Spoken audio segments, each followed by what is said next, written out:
We have audio. Just working out a few last minute things here. Bicycle live streams are always more complicated than you think to get it up and running. And my other phone holder on here too.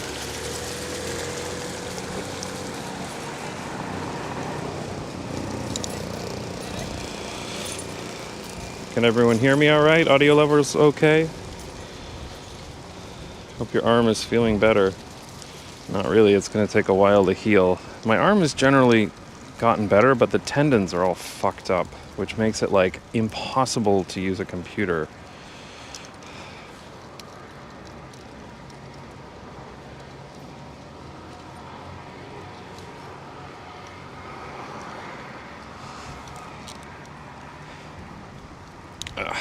Alrighty, let's just check the stream here.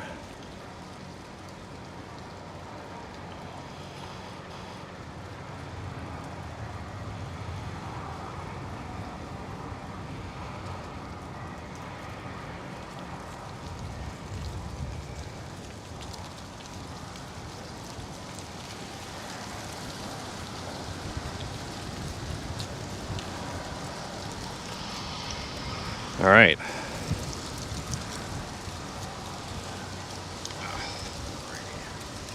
Let's just check the stream here.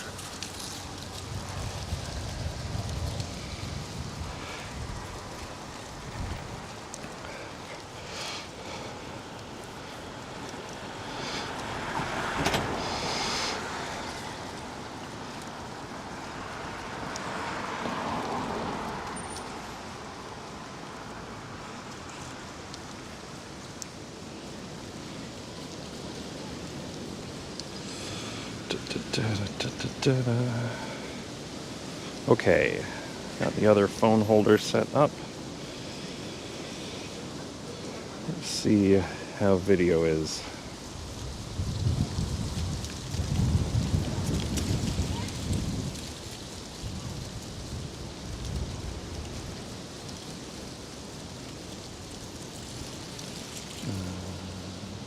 Default.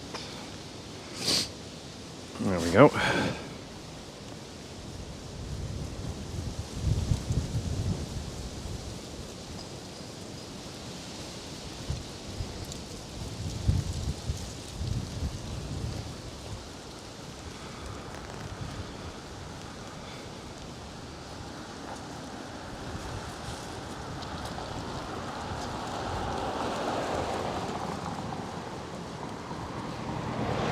Okay, so yeah.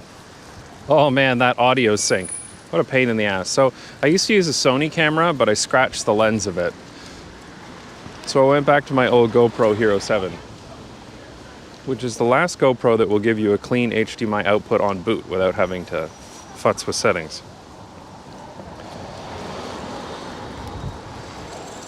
And it turns out that when you use the external audio mod and HDMI out, GoPro puts the audio and video out by almost a second. I think it was 940 milliseconds.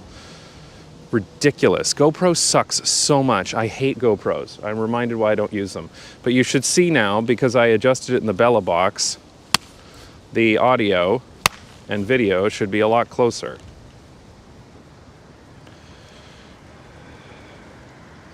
So hopefully when I'm talking to people in person tomorrow at the Fully Charged show, you'll be able to actually see their mouth move along with their words. Wild how shit GoPros are.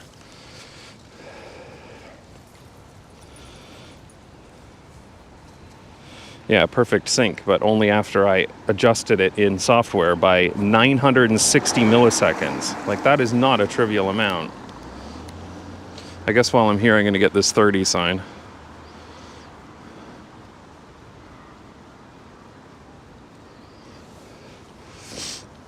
So today we're going out to New West.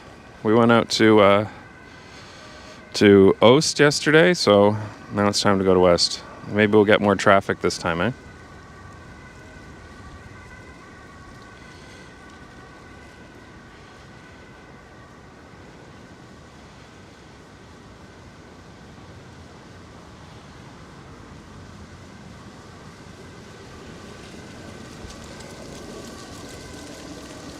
All right.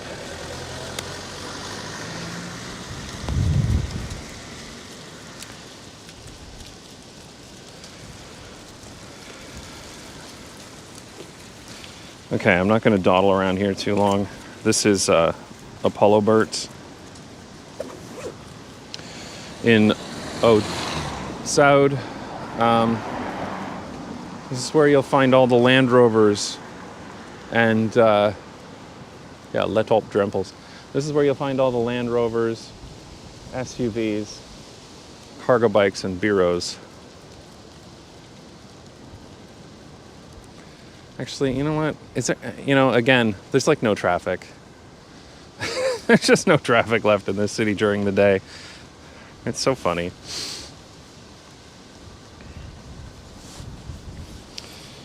Okay.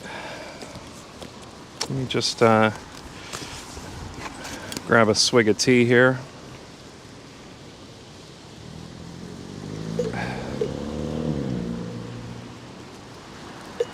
This is a very pretty street in the fall with the trees and everything. Good morning from fake London. Hello, Retro Racer. Is that the Olympic soccer field? No, that's not the Olympic one. The Olympic one's over there. I don't think this was the Olympic one. Someone can correct me if I'm wrong, but I thought the Olympic one was over by the Olympic Stadium. Maybe this was the Olympic one.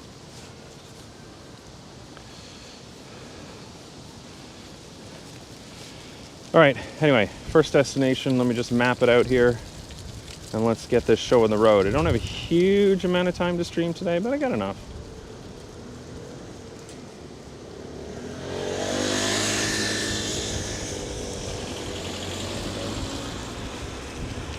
Good morning from Cleveland, Ohio. Nice. Okay, so how do we get out there? Hoofddorpplein, yeah. All right.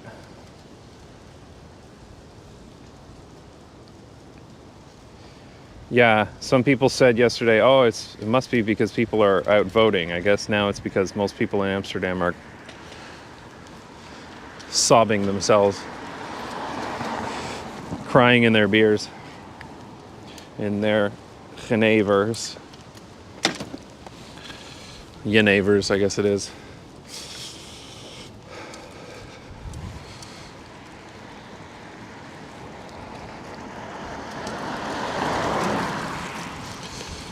Okay, everyone, let's roll.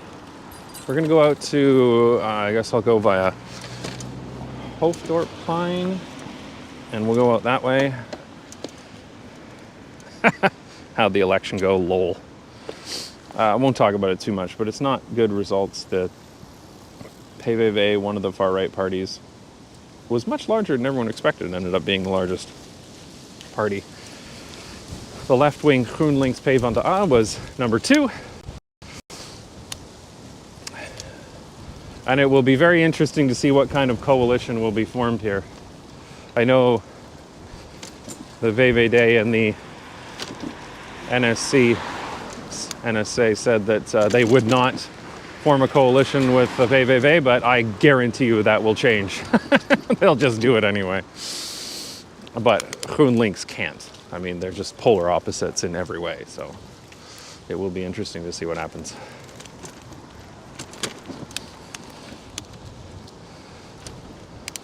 I am thankful that the left-wing party was the second largest, and I'm thankful that we don't live in the US with their broken republic of first past the post. I'm glad we don't live in Canada with the parliamentary system where the Conservatives can get 30% of the vote and have a majority to do literally everything they want.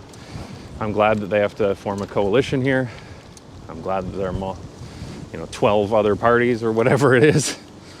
But it's not great. Yeah, the solution to neoliberalism is ultra-conservatism. Yeah, that's the way it goes. I mean, obviously here in Amsterdam, and even Holland in general, there was a lot less support for the PVV and a lot more for GroenLinks PvdA. That's the way it goes, but c'est la vie. GroenLinks van de A was by far the largest voted in Amsterdam.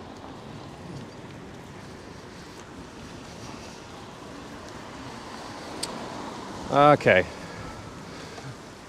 But I won't make this a politics stream. We're going, I'm going to head out west here. It could end up in a re-election. Yes, only if they can't form a coalition. But I very strongly suspect that the new social contract and VVD will just form a coalition with the PVV. The PVV will have to tone down some of its extreme positions. And Jesus fucking Christ, I hope one of those is not leaving the European Union. But I suspect that immigration rules are going to tighten down hard. The VVD has wanted to increase the number of years you have to stay here for citizenship from 5 to 10 for like 10 years. And they haven't done it yet. Maybe they will now. It sucks.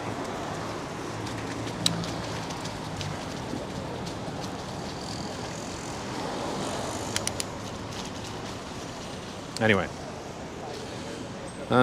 This is that horrendous roundabout that we ended the stream on a couple of days ago. The one that has different priority for like every leg. Here, I need to yield. Oh, I'm okay. And then you get people who don't know what to do like that and end up yielding when they're not supposed to, which causes more confusion. This roundabout is shit.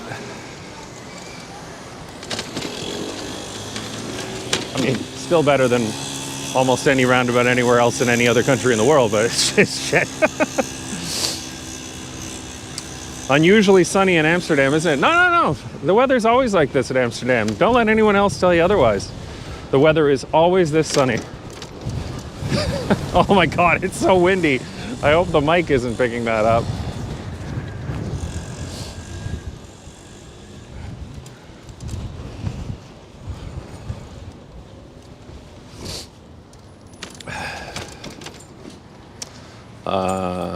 Okay, that's all shut down. Shit, that's a pain in the ass.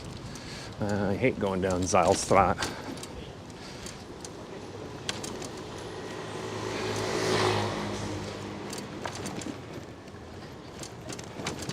Audio is fine.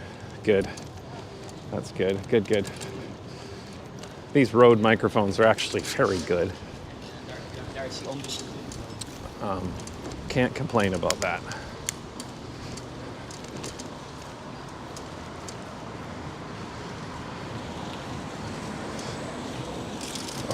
I hate this street, but when there's not too much traffic, it's generally okay. But man, I hate this street.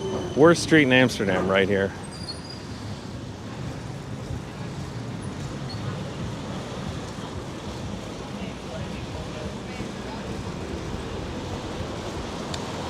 And Zeilbrug. This was highlighted in my worst places to cycle in Amsterdam video that I made a few years ago. I hate this street.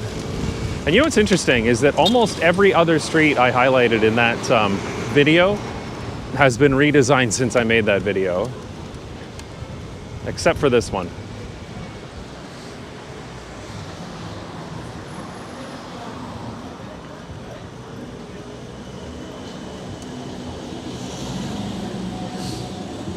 Can't wait for this one to get redesigned. They did design the street right up here, actually. I'll show you. It used to be shit on the other side of this roundabout too, but they've recently redesigned it. Just going to make it really clear that I'm signaling here to help anybody that's driving through the roundabout. That roundabout, I mean, people complain about this one. I don't think it's so bad, but that crossing at Zeilbrug even has a webcam to show how terrible it is. Yeah, so here, I'll just stop for a sec. I want to just make sure my mic is attached properly. Maybe even take off my gloves. Imagine that. This mic is tight, yeah. They redesigned this recently. As you can see, this is much nicer than it was before. There's now one lane for cars there. And cars can come here along the tram tracks, but generally it's not a lot of traffic along here.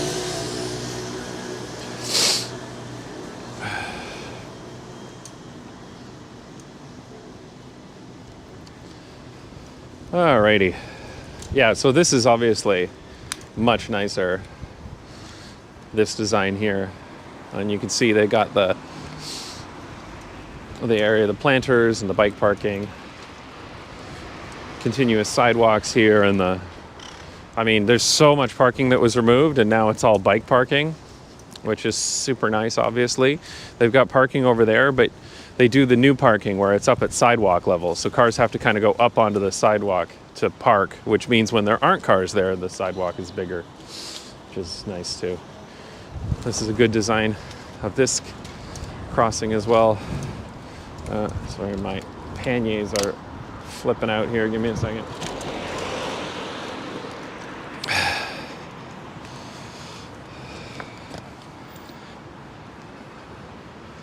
Just clip that there.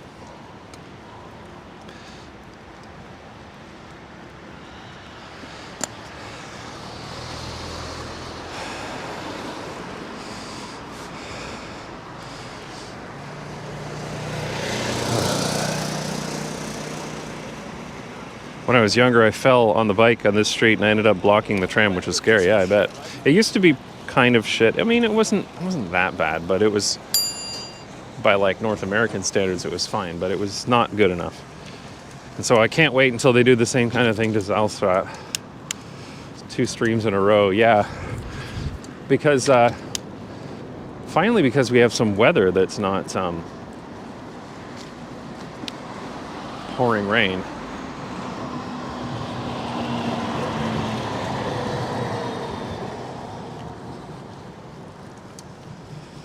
Okay, give me a second.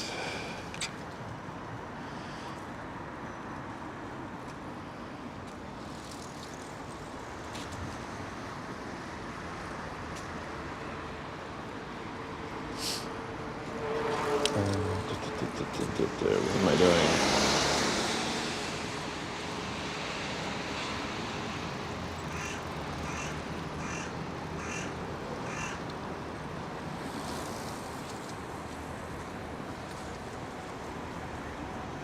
Okay, good.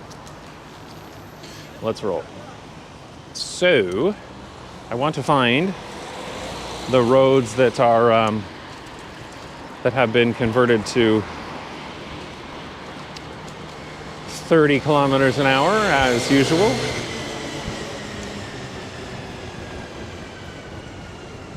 The camera really hates being moved around. Yeah, totally not surprised because GoPro is shit.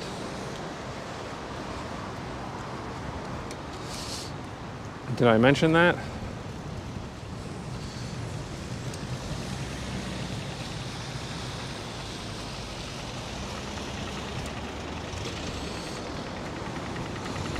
So this road here, I should pull up my map. Actually, I should share my map in the chat too. Wow, it's actually surprisingly windy out here.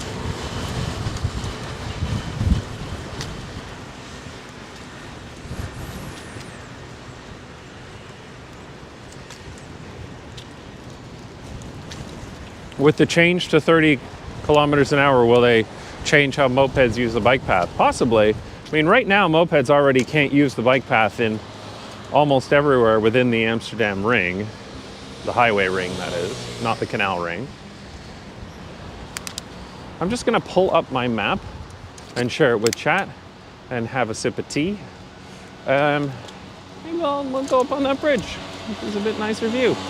Although this is pretty. I do like these streets with all the trees in the fall.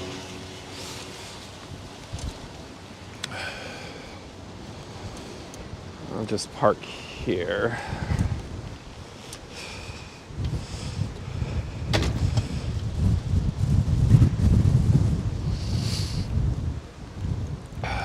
Okay.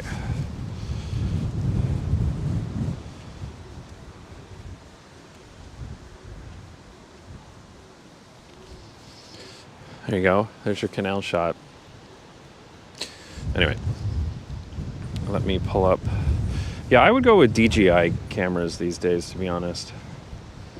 They're just, I'm really just not happy with GoPro. I've had so many problems with them.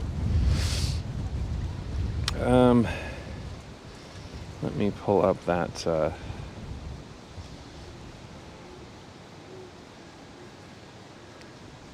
me pull up that map and send it to chat too.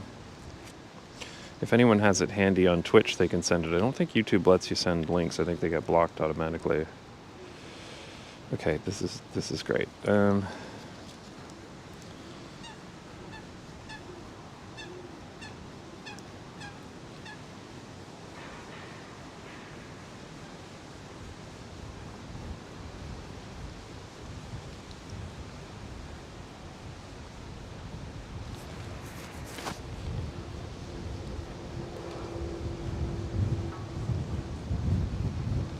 Stream being a bit choppy today at times for anyone else so far? That's interesting.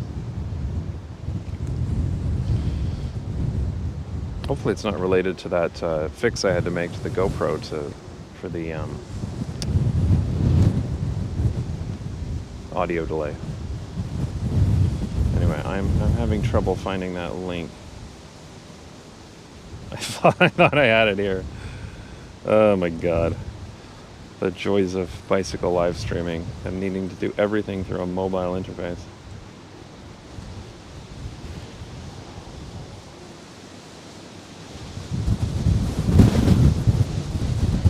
Might be Twitch that's being choppy, I don't know, it's tough to say. Oh yeah, YouTube's saying it too. Alright, might have to look into that.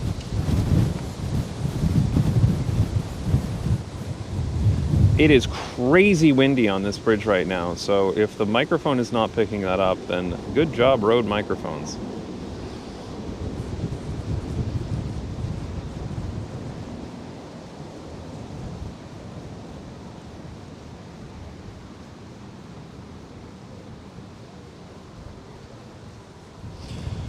It could also be that mobile service is not as good out here. I've noticed that that before.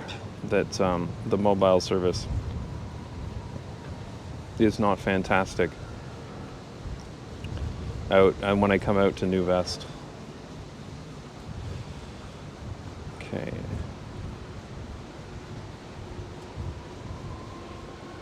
Because my phone is, oh, you know what? I'm actually only using one mobile connection. Here, put you right there. Can you stay there? Yeah, good job. Good boy, Mr. Camera. Let's do this. Connect through to... you're going to look at the ground for a bit, sorry. Let's get here for USB tethering, and that should improve things substantially. Okay, that's something, at least.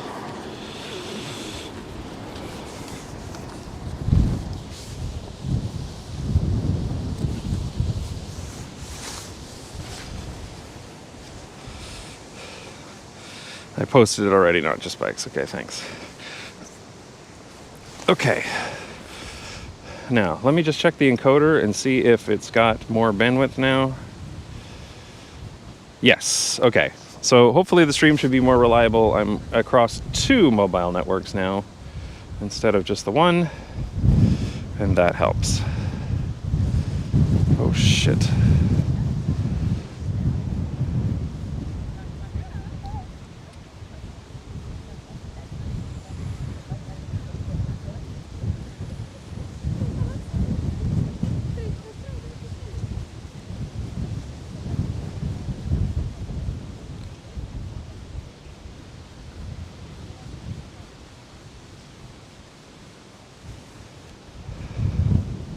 All right, so there's the link. YouTube chat should have it, and Sheepia just posted it in Twitch.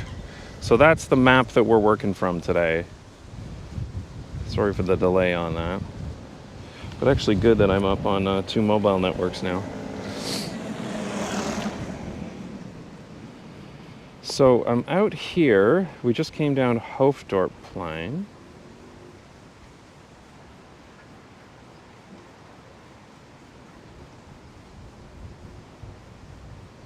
And I think this whole road is still staying 50, right? If I'm reading that correctly.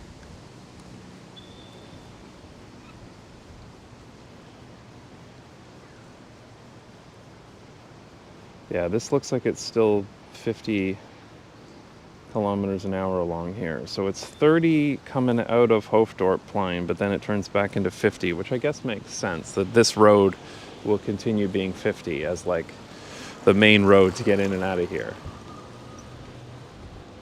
I mean, only one lane per direction for cars, as is usual in Amsterdam, but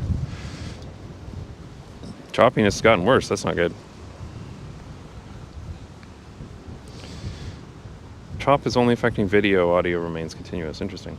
That could also be just bandwidth issues. The mobile service is not the best out here. It gets better as we go into Nuvest, but I've had problems out here before. Okay, so where's the best place to go for 30 kilometer per hour street?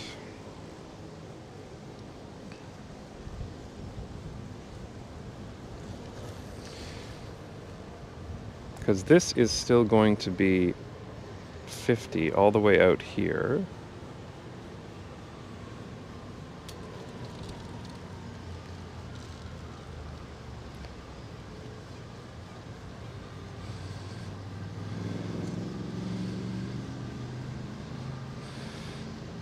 Heemstede Stroad and Langsom, both end parts of the Placeman line will be 30. That's interesting. Okay, so we're on the Placeman line now, right? So maybe we can head out further west.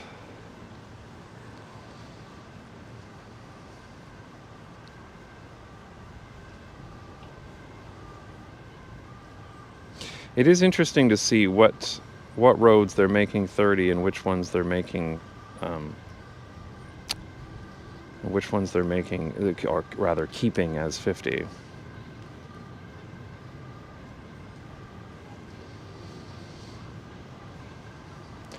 There is some logic to it.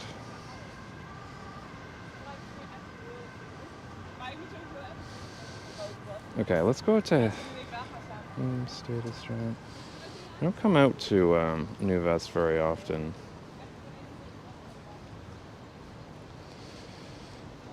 Let's go to Plesmanland and see what that's like. Yeah, I think that'll be interesting.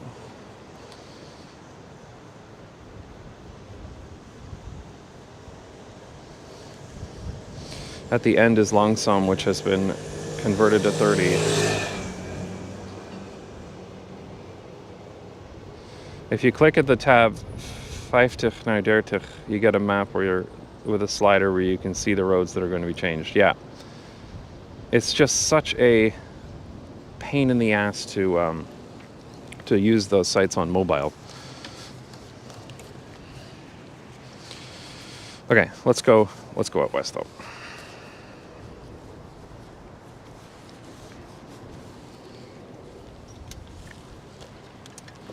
Boom. Just gonna move that up here. Let's roll.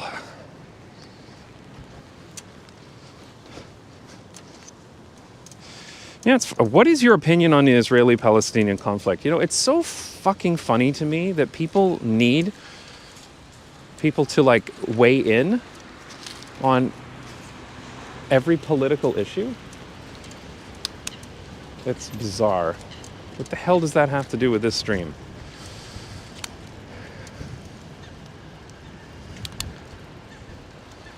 Okay, so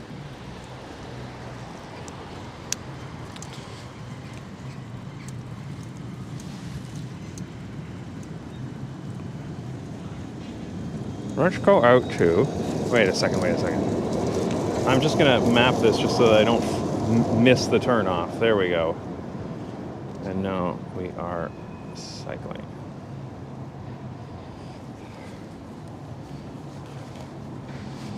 Okay. Tram coming up behind us.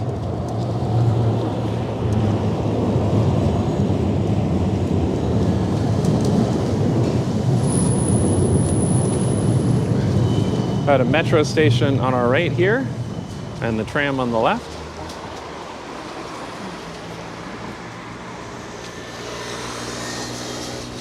Yes, grassy tram tracks on the left there, which is nice. I do like how they do this. Like, look at how wide this road is, right? It used to be a lot wider back in the day, in the 60s, when all this was built. But now it's one lane for car traffic in each direction with grassy tram tracks. Love it. You love to see it.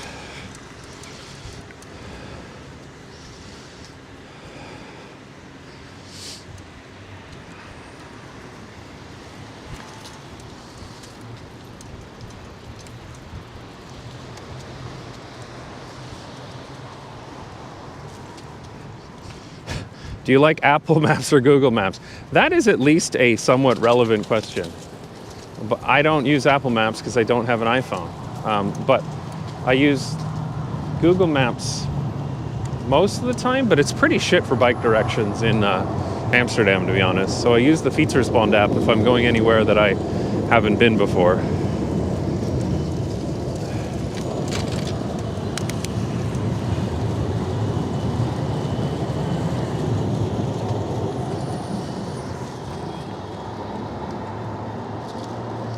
The new Google Maps changes are god-awful. They've certainly made some interesting changes to the look of it recently. I don't love how, like, incredibly highlighted the highways are.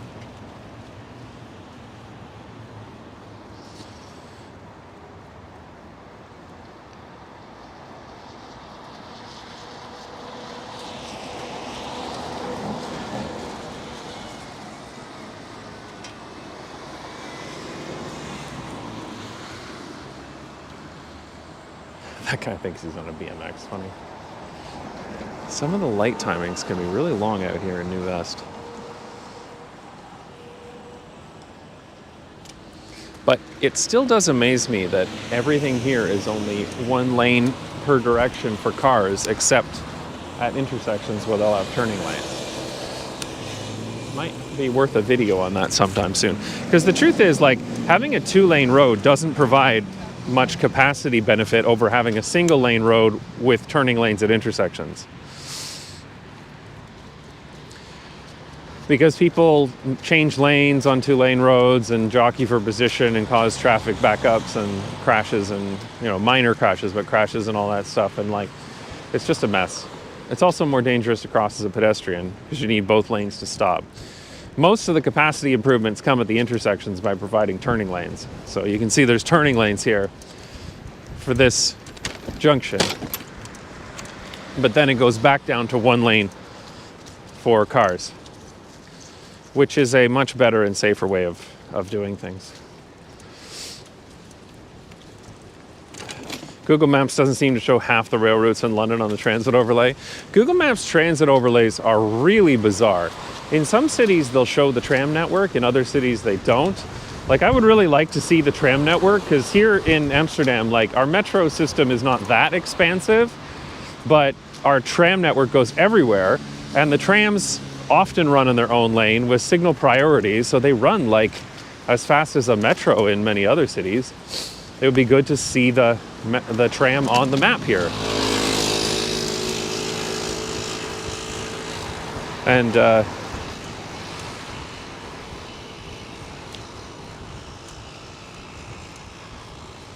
but yeah, the trams work really well here, which is the reason why we can get away with, like, a metro that's not quite as far-reaching.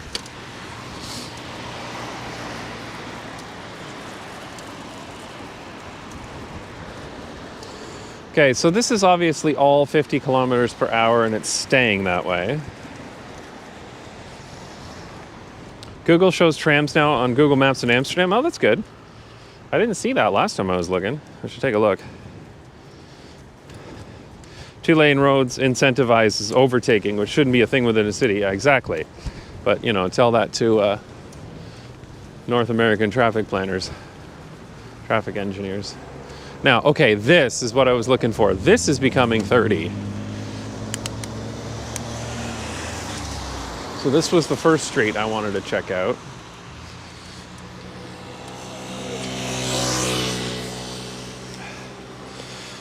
So weird, mopeds are allowed on cycling paths. Well, you know how e-bikes are allowed in your bike lanes? It's all the same thing. The history of why mopeds are in the bike paths here exactly parallel fast e-bikes in other places. It's worth a video someday. They're only supposed to go 25 kilometers an hour, but they have their speed limiters removed. It's only the blue plates that are supposed to go there, but everybody's removed their speed limiters, just like what's happening with e-bikes all over the world.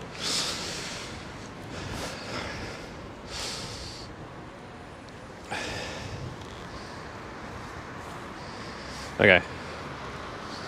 So yeah, this road is becoming 30, and it's worth filming. Because this was one of the ones that surprised me. This does tend to get a lot of traffic at times, though apparently not now.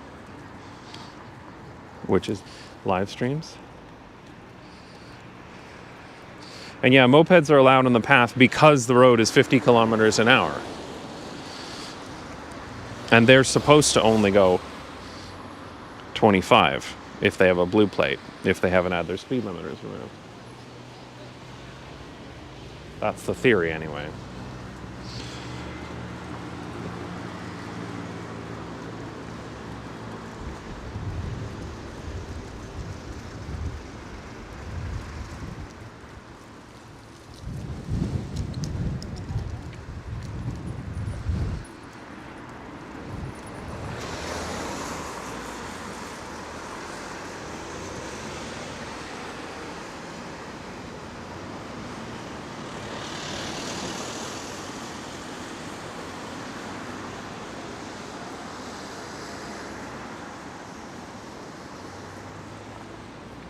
All right, there.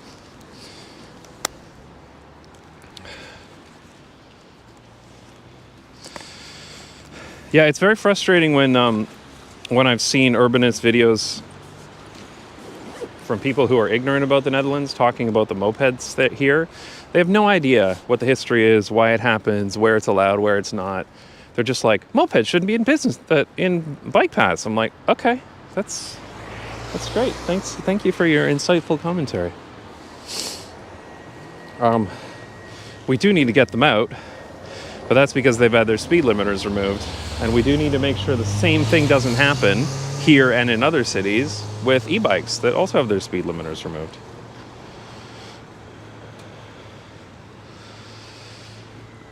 Okay, where's the next location?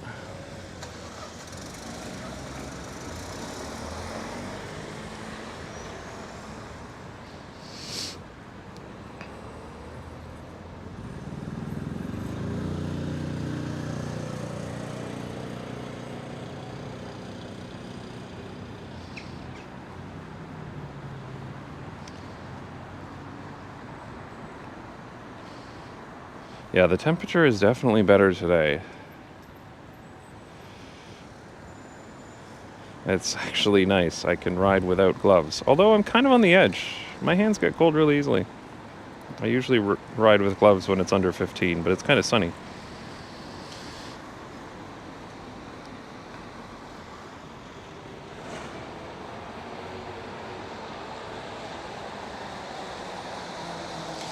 So if I keep riding this out,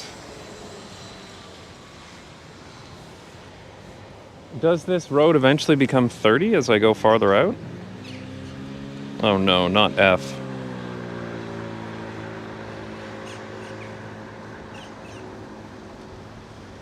Man.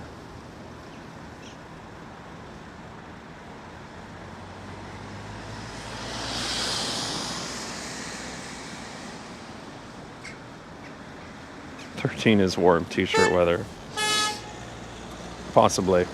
Man, the mobile networks are so shit out here.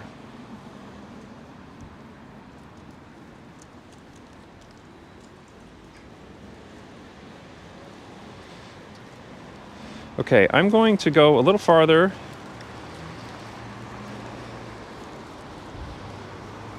And get up to another area that's been made 30 kilometers an hour.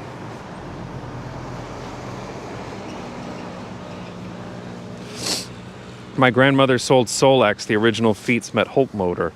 Yeah, this is the thing that people don't realize with the mopeds in the bike lane. They think that somebody came along and said, yeah, mopeds can be in bike lanes. Like, and it's sad to me because people who don't understand the history of why it happens won't understand why it's also going to happen with e-bikes.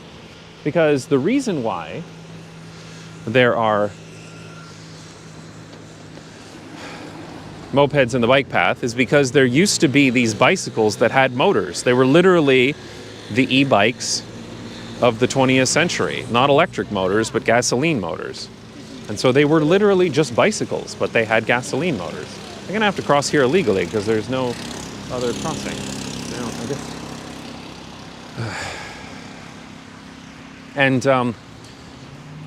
And then those were limited to 25 kilometers an hour by technical reasons. And then they started making, within the realm of that law for those power-assisted bicycles, they started making mopeds that had the same basic, horsepower and speed and everything else, and those became mopeds. Is it illegal to jaywalk in Netherlands? No. But I was going the wrong way at a bicycle crossing. I was supposed to be only for going south, and I went north on the wrong side of the road. If you follow Placeman for another 5 to 10 minutes, you will end up on Langsam, which has been converted, but not that well. Okay, that's interesting. You know what? Maybe I'll go out there first then, and I'll come back via this way, because I was going to turn right here, because this is 30 here, right? And it's all 30 up into this next neighborhood. I'll grab a clip of this just in case I don't come back this way.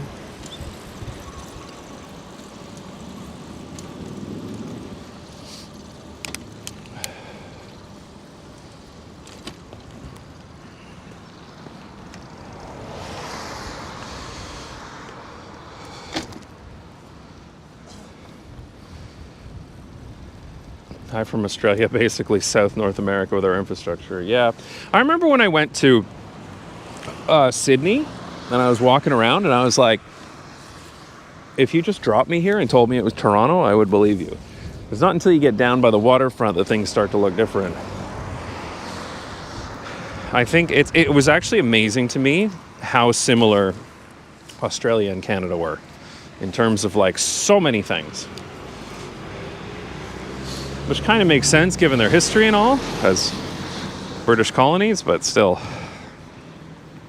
it surprised me just how similar they were. Toronto, but hot, exactly.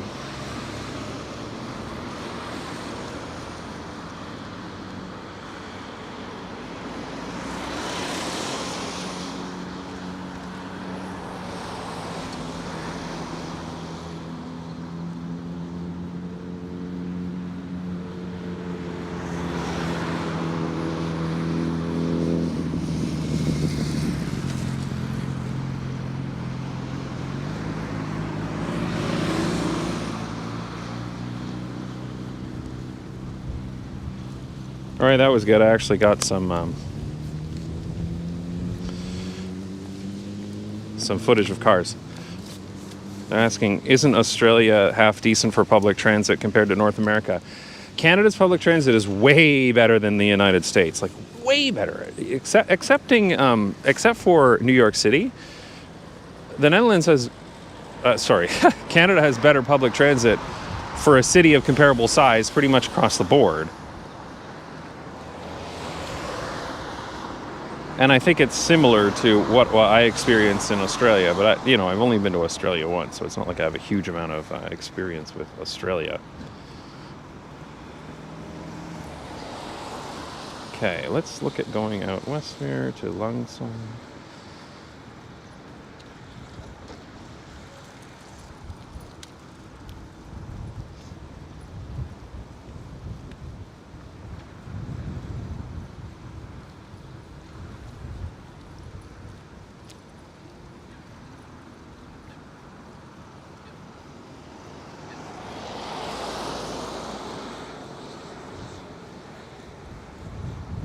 All All right, yeah, we're going to continue along this street just to the end to see where it's been redesigned, and then I think I'm going to come back via the road up north here to see more of the 30 kilometers per hour streets.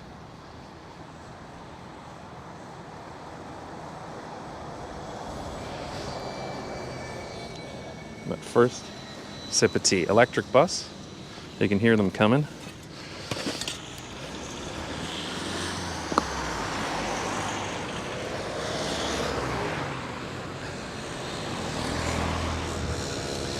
The buses here are so much better than the ones in Canada. It's not even funny. I was in Toronto the other week and reminded just how shit North American buses are. I know RM Transit has a video about why buses are better in Europe than North America.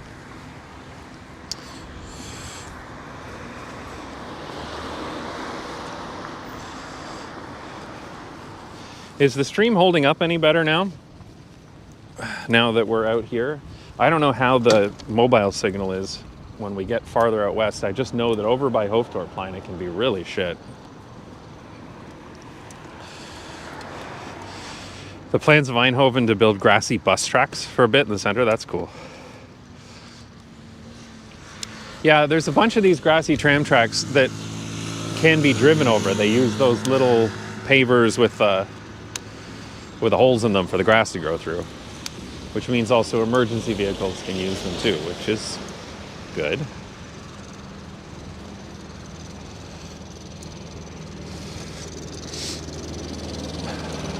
I love these street lights here, where they're like higher up on the roadside and then lower down for the fietspad. It's a neat design.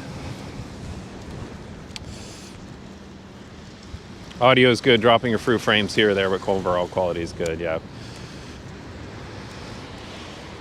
I think it's just the mobile networks out here. They tend to have some weird patches. What I'm finding in Amsterdam is the mobile networks, especially Vodafone. Holy shit, Vodafone is so bad. I'm in the process of switching. Vodafone is so bad with their network just because of congestion. There's just too many people using it. It's like they have coverage. You'll have like many bars of signal, even full bars, but then data just won't work. It's so frustrating.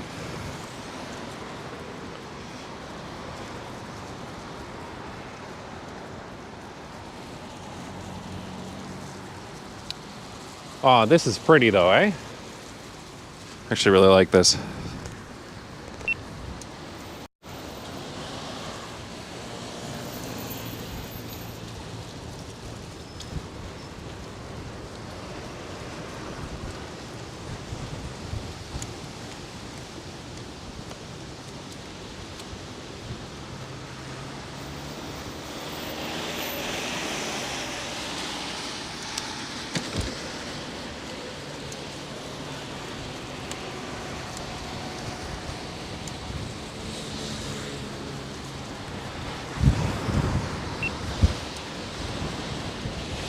All right, I just wanted to record a little bit of that bike path with the GoPro. It's kind of nice.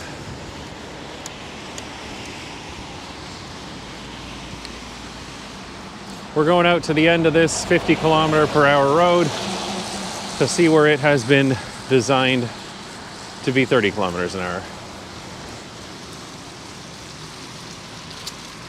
If you were cycling out at 1 a.m., would you still be safe? Sure. I've cycled at 1 a.m. lots of times. You just have to watch out for the drunk people on the bike path. That's the most dangerous thing. Somebody wobbling will bump into you.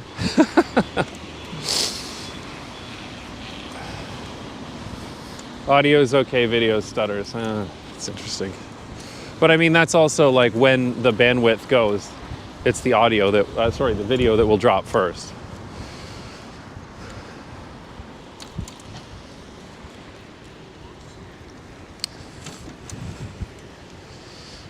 How unfriendly to bicycles is PVV? I actually have no idea. They're a federal level. They don't talk about that. They're usually just upset about brown people coming into the country.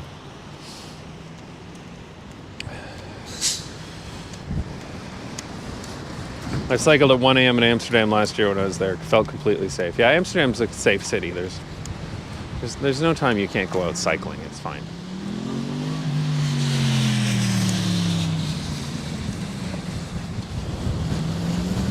Oh man, that's some wind. Holy shit.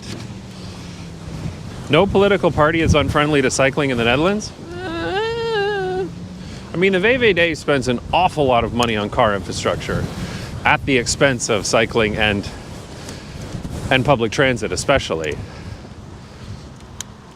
And the FVD have been, well, the leader of the FVD has made comments about how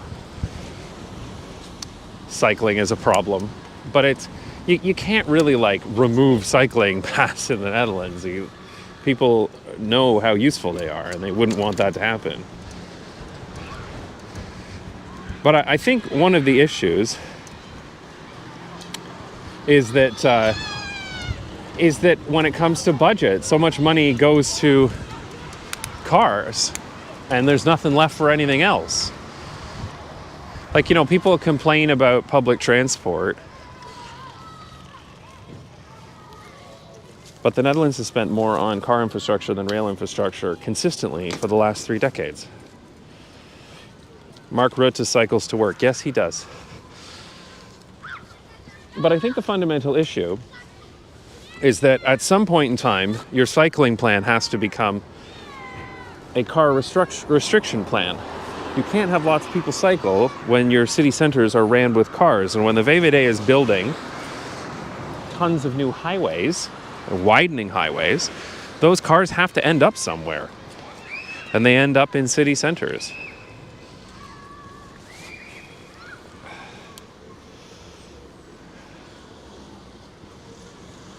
Yeah, I would say the VVD is more pro-car than they are anti-cycling. I think that's an accurate description. All right, so this is where it becomes 30, which is interesting. It's really interesting the bus lane goes on the far side here, and then... Oh, it is 30 back there, too. I should go back to where it changes.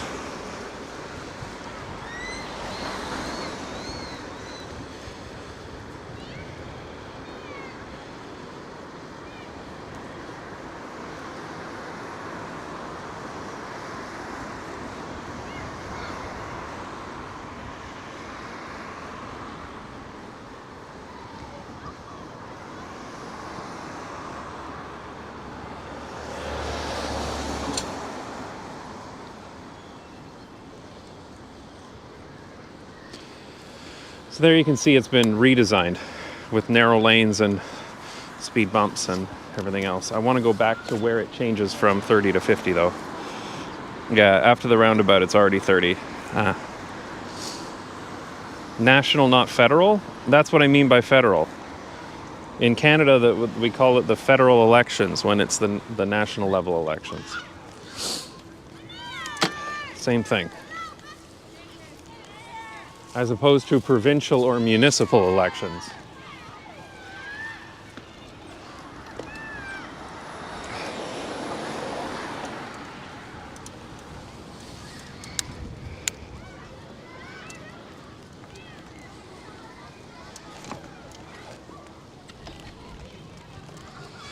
Except 2 extra speed bumps, nothing changes about the road design itself. Well, it is the narrowest lane widths that they use in the Netherlands, I think, isn't it? Maybe not. It also gets complicated when they use narrow lanes on bus routes. I'm not totally up to speed on what the lane widths are for bus routes, but it is different for streets without bus routes.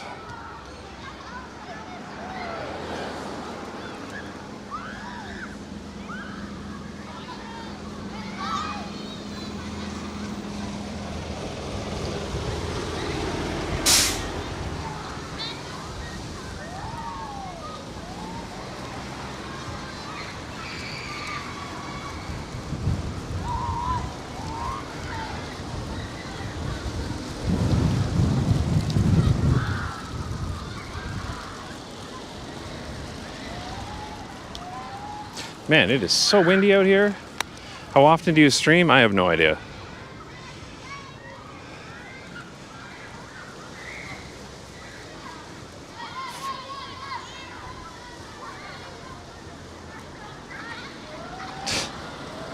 tell all those kids to stop using data.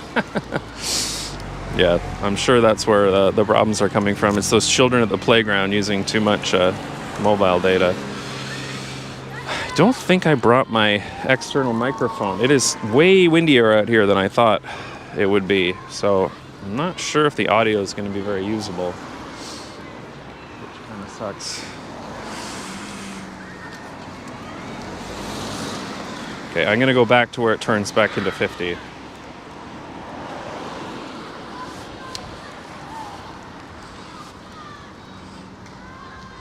How often does he stream? 3 times this week, also 3 times in the last 3 months. Hey, that's not right. I think it's 3 times in the last 5 months. I don't know when I stream. The thing is, I'm usually very busy with like kid stuff, family stuff, contracts I'm working on, whatever it might be. And then the weather has been so bad. Like, I don't really love riding for 2 hours filming in the rain, but the biggest problem is the video's worthless because it's got water all over the lens, and the streaming equipment is not waterproof. So, you know, there's no point in streaming if the weather is shit, and boy has the weather been shit here the last 30 days. Okay, so this is still 30. The lanes now come together, so they're no longer separated by a median.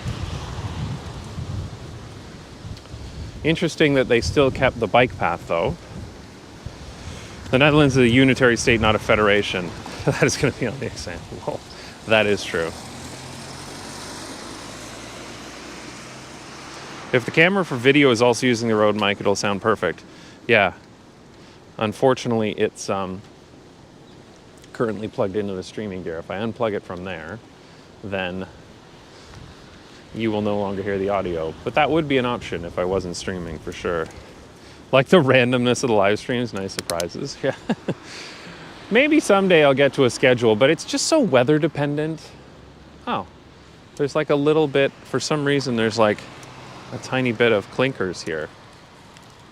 Just enough for me to park my bike and film the sign. They must have known I was coming. They put these tiles down just so that I could park the bike here and film that sign. So kind of them.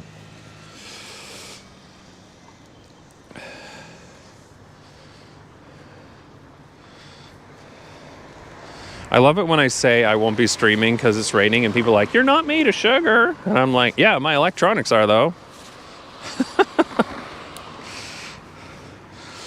Man, that's some mean looking clouds up there.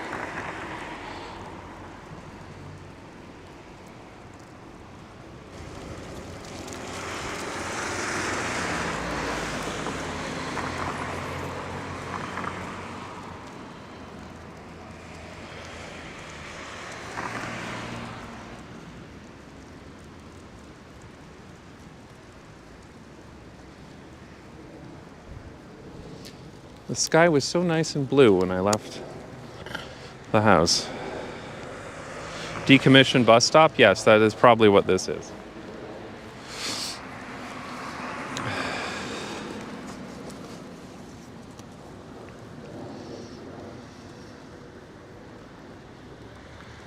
This is the way IRL live streaming should be done, not harassing people or breaking laws, just riding around relaxing. Yes, I agree that I would not like to bother people and break laws.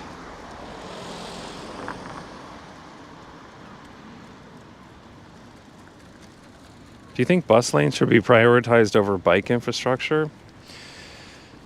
I mean, I think public transit should be prioritized over bike infrastructure, yeah. I think public transit is more generally useful than bike infrastructure. But I think the real issue is that people are left fighting between cycling infrastructure and bike infrastructure while there's plenty of car infrastructure. Like, if there isn't enough room for bike lanes and bus lanes, then maybe you should be looking to say, well, do we really need car lanes through here? Can we maybe block this off to cars and put less traffic through here so that cars and the bus could share a lane? But like, you know, you chop the car traffic by 90% and suddenly you don't need a bus lane anymore, right?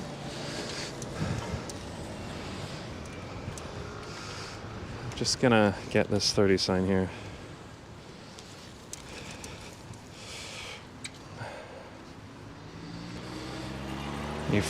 You've really opened my eyes to infrastructure the last few years. Cool. Started cycling because of you. That's awesome. Yeah, it's not bike or transit. It's bike and transit against car infrastructure. Yeah, I think that's the thing. It does frustrate me when like transit advocates and cycling advocates are put against each other, or even cycling advocates and pedestrian infrastructure advocates, when it's the fucking cars that are taking up all the space and blocking the transit. That being said, man, I fucking hate riding in shared bike lanes. Those can be so scary sometimes.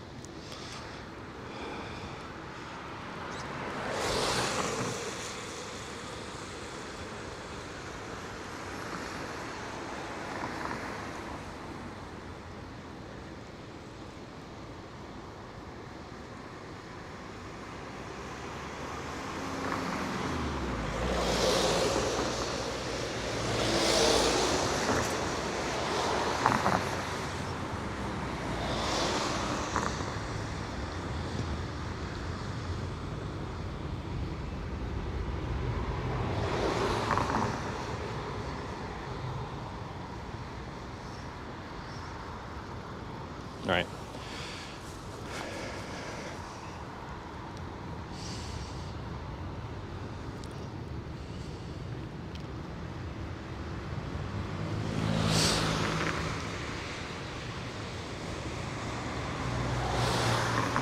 First time catching a stream, but how is your arm injury? It's okay. My arm's mostly better, but the tendons are still fucked up, which causes me to like have a lot of trouble using the computer.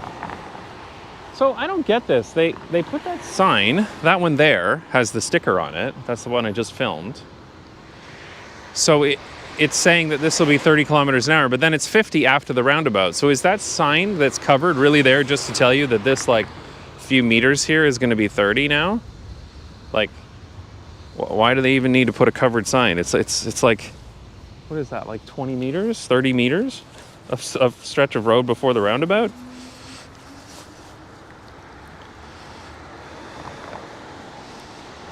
Are there shared bus bike lanes in Amsterdam? I don't think so. Someone can correct me, but I can't think of one off the top of my head. There was a main bus bike lane through Leiden that the student party put as their priority to end. Yeah. I don't like shared bus bike lanes. I think that's kind of done. And here come a couple of buses. I feel like that's done because it's like cars rule, and then it's like, oh, we got a little bit extra space, let's put it, the other people can go there, as opposed to really thinking through what the dynamics of this is. One of the problems is the buses and bikes are very similar in speed, but bikes are consistently that speed, whereas buses stop and then go faster than the bikes and then stop. So they're constantly passing one another. And they got rid of it. Oh, good.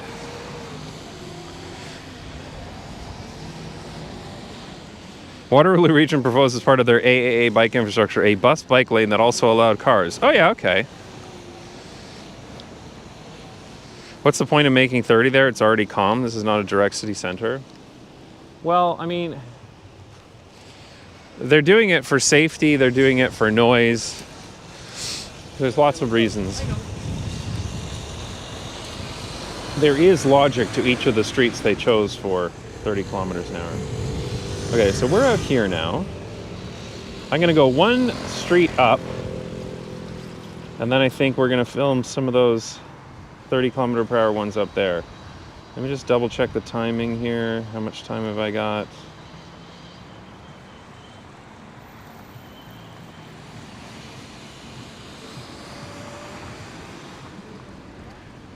Yeah, okay. I may actually, while the weather is decent, I may actually swing by Berlagebruch. Your tone is refreshing. Other channels that I like come off as whimpering or indignant, and it's hard to share those with people that aren't open to changing their minds about transit. Well, you know, I rant about this on every fucking stream. It really annoys me when urbanists are constantly hedging their arguments to avoid offending drivers. They just come off as like weaklings. Like, take a position, be strong about it. Jesus Christ, man. It's like, cars are the leading cause of accidental death in almost every country in the world. Can we just say that this is a problem without having to say, I know that sometimes people need to drive? Ugh. Anyway, don't get me started.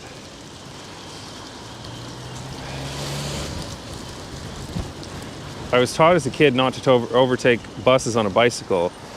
Yeah, I mean, you shouldn't, but at the same time, like, it's so freaking annoying. As a kid, I would tell people that too. They mostly changed to 30 to annoy motorists. Twitch went down. Oh, damn. In the 80s in Groningen, there was more or less a war between buses and cyclists. Quite a few cyclists died because of bus hits. Yeah, you know, I remember everyone told me, oh, Groningen is so amazing, you gotta come, it's better than Amsterdam. And then I got to the city center and there were all these buses there, and I was like, the fuck is this? This is not good. They are getting rid of the buses through the direct city center, but I think this is an important distinction that I like to make between like buses and trams, because people will say like, oh, you don't need trams, you can just put buses. Trams and pedestrians, trams and cyclists, they work a lot better together. You can run trams through the center of a city and it can still be like a nice city center. Running buses through, you effectively need a road. And I know that tram tracks can be a problem for cyclist wheels, but if that's a problem with the bicycle infrastructure forcing you to ride on the tram tracks. Like, if you don't ride on the, if you're not forced to ride on the tram tracks, then that's a non-issue.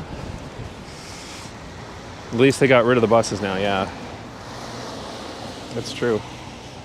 I have to go back to Groningen. I haven't been back since they got rid of the buses. But what I really wish they would do is run a tram line through the center of the town. Trams are predictable. They are much more predictable than buses. They can't swerve. You know where they're going to go. It's really clear. There's rails.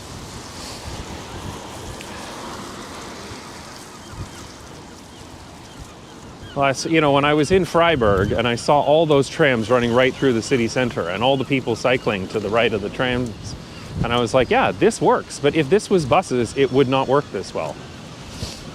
All right, is this 30 kilometers an hour? Yes. Oh, and they actually have the sign underneath uncovered, the MUV Gebruikers OV Baan.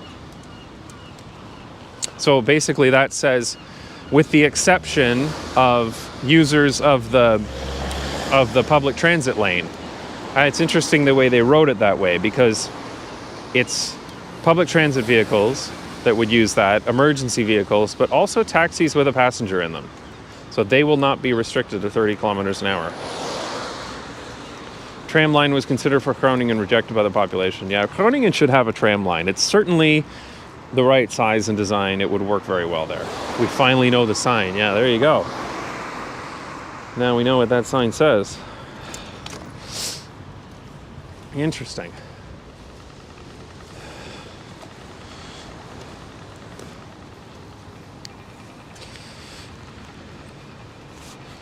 And it is more inclusive than just saying accept public transit, which is also interesting.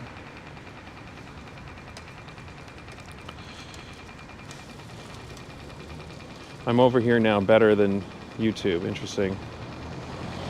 Yeah, well, I mean, Twitch in general is better at streaming than YouTube. It's what they do.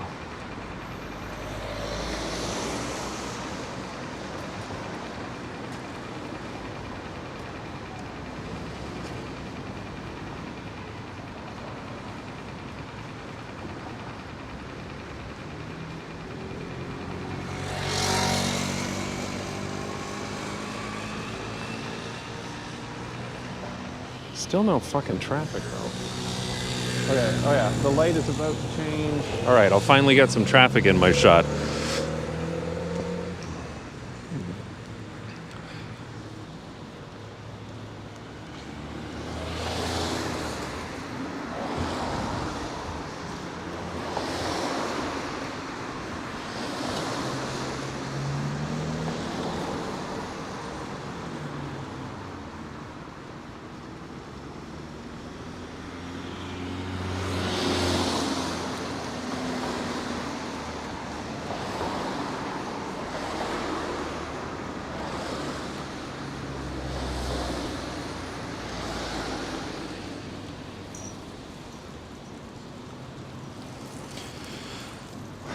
Wait, does that mean taxis will be allowed to drive faster than 30 kilometers an hour? That seems wrong. So only taxis using that lane. So what this is effectively saying is this lane is 30 kilometers an hour, that lane is 50 kilometers an hour. Taxis with a passenger in them that are actively delivering someone, I believe that's the rule, can use that lane. And at which point they can go 50, which makes sense because you wouldn't want to have some people limited to 30 in that lane and others, you know, the buses at 50. Yeah, the audio is good, but not the video. That's really interesting. I'm going to have to look into that.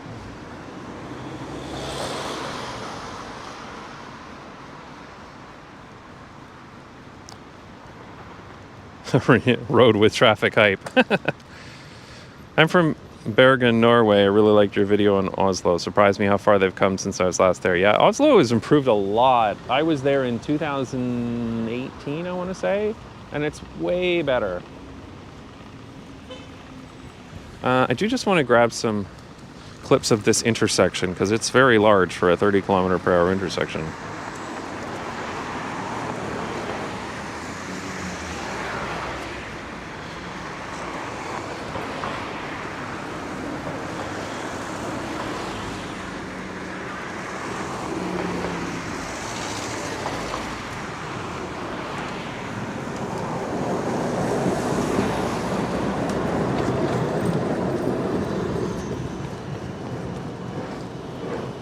All right, I'll get this with the tram in the shot.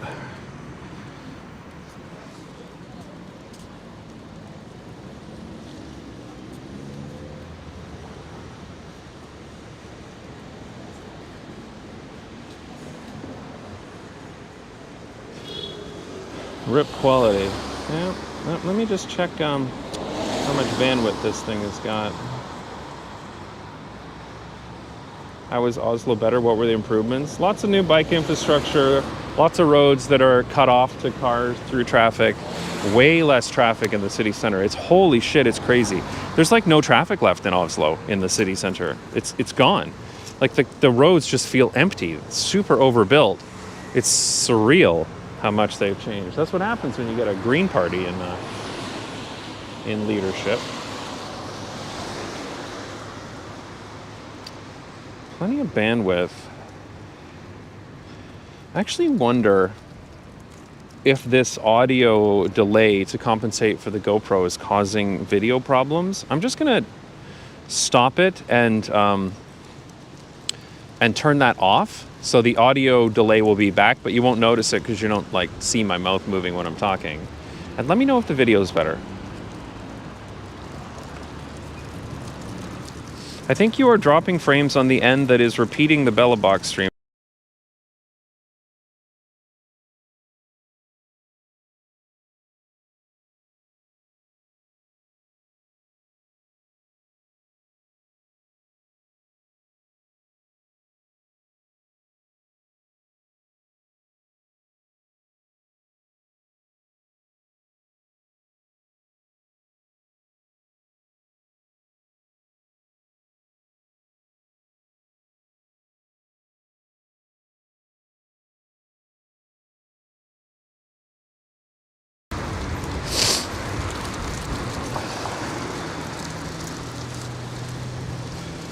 All right, and we're back.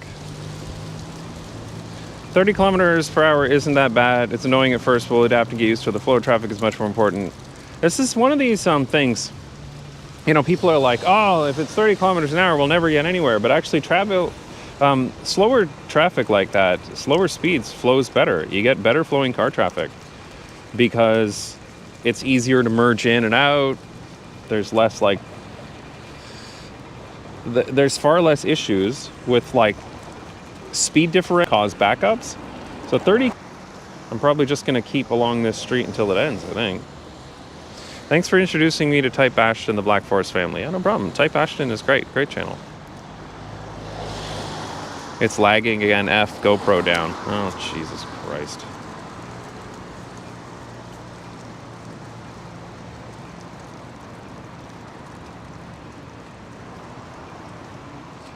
Interesting, looks like it's still up on YouTube though.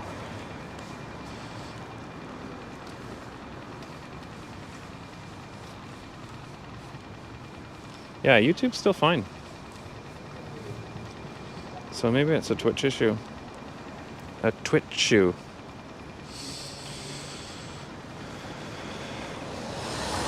Better traffic flow was one of the main arguments behind the Wales blanket 20 miles per hour speed limit policy. Yeah.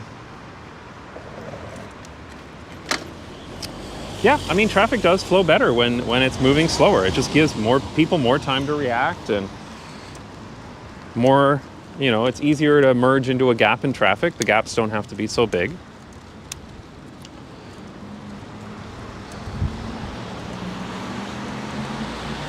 And it's safer, and there's less noise too. So, you know, I think 30 kilometers an hour is perfectly reasonable speed for traffic within a city. You know, you can get on the highway and you can go faster, but it's the speeds between 50 and 80 that are the real killers.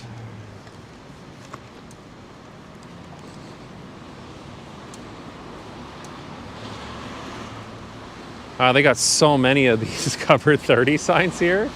There's like literally a sign, I guess, every intersection there. They're being very clear. There's parking allowed along here, which is probably part of the reason why they changed the speed limit down to 30. Because think about like somebody parallel parking here coming out. That will cause a backup in traffic as someone comes out of or into a parallel parking space. And that big differential can cause people to slam on the brakes. That can cause crashes in itself. But then you've got this massive speed differential between like someone slowly coming out of a parking space and all the 50 kilometer per hour traffic behind, which causes backups that then, you know, becomes a traffic wave that goes back. And that's what happens with the flow of things. They have to be on every intersection, yeah. Or it defaults back to 50, which makes sense. It should really default to 30 and have a sign for 50, but you know.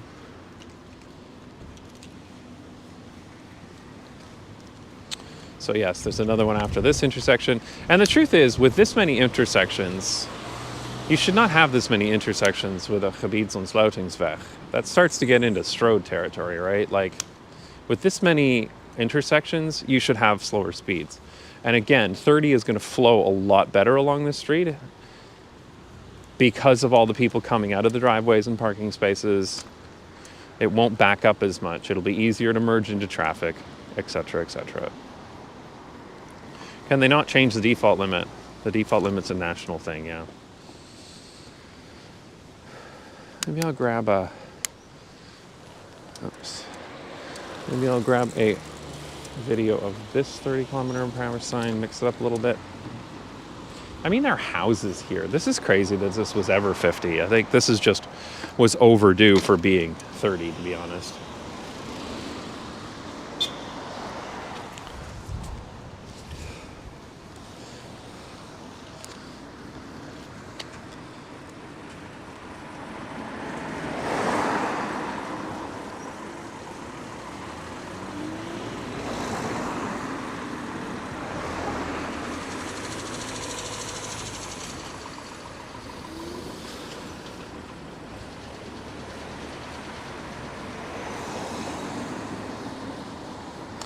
Okay, that van right in front of my shot. I'm excited about 30, concerned about massive backlash given what happened after the KNIP. No, I don't think so. The backlash from the KNIP was due to the traffic that overflowed to some other places, as well as just some right-wing paranoia. I don't think this is... I think people in general are going to be fine with this. At least people who live in Amsterdam.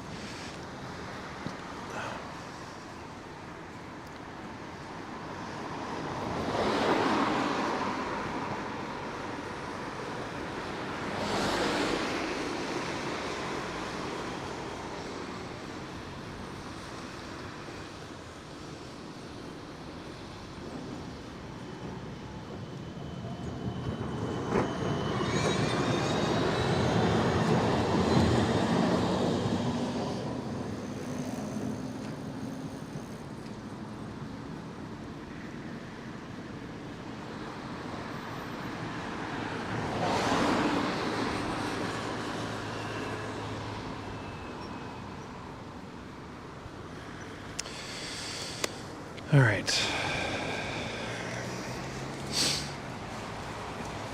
It is always annoying when people outside of the city complain. They don't have to put up with the noise and the pollution, the safety issues and everything else. They just want to drive as fast as they want. And to those people, I say, go fuck yourself.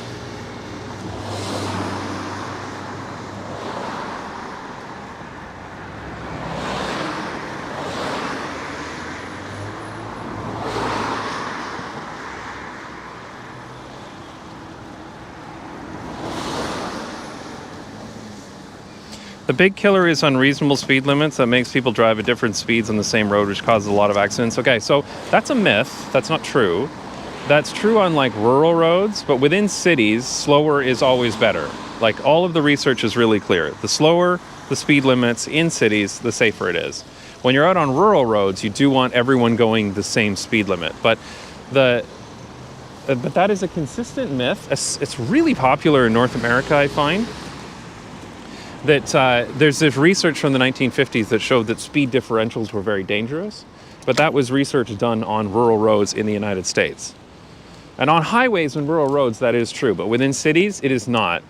Slower is always better within cities, period. Because there are driveways and side streets and cyclists and pedestrians and everything else. Amsterdam should ban mopeds with internal combustion engines. They're in the process of doing that. I forget what it is. I think it actually might be as soon as 2025, but it might be in the 2027 rules. Yeah, you can totally tell that moped is speed limited to 25 kilometers an hour, because I was going 22 and he passed me like I was standing still, which anyway, I really hope with 30 they ban electric bikes with, I missed that. Goddamn fucking chat restarted. Oh well, I missed that.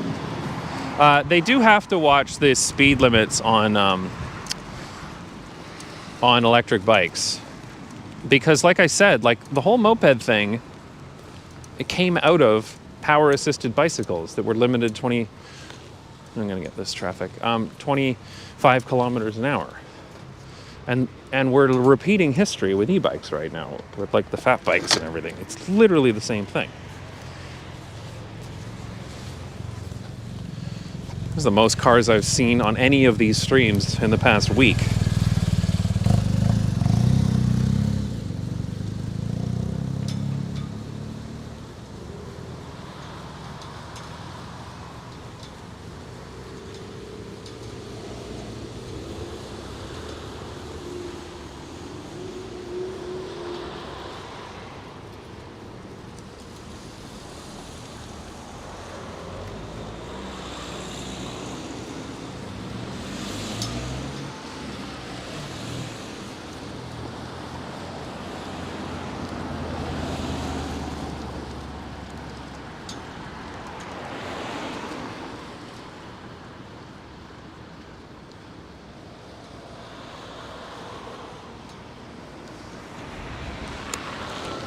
Move electric speed bikes and mopeds to the 30 roads. Yeah, well, that's the thing, actually. So, like, they can't legally move mopeds from the bike path to the road if the road is 50 kilometers per hour, because even normal mopeds are supposed to be limited to 45 kilometers an hour. So that's why they let the slower ones on the bike paths in the first place. But once it's 30 kilometers an hour, there's no excuse not to move all the mopeds all to the road.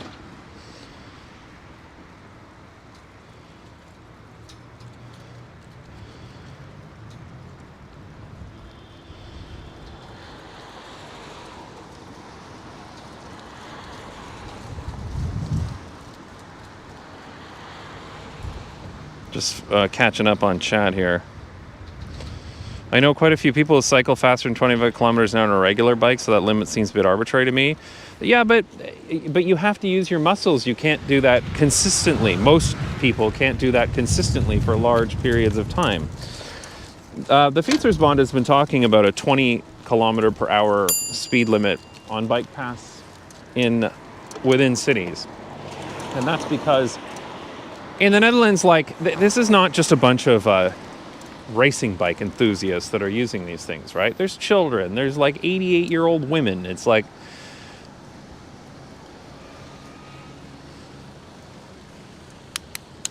There's so many different people that use the bike paths here. It's not a good idea to have people riding fast on the bike paths within the city. If you want to ride your racing bike at high speed, you're welcome to go out of the city. It's not hard to get there. And there's lots of trails and paths that will let you go faster.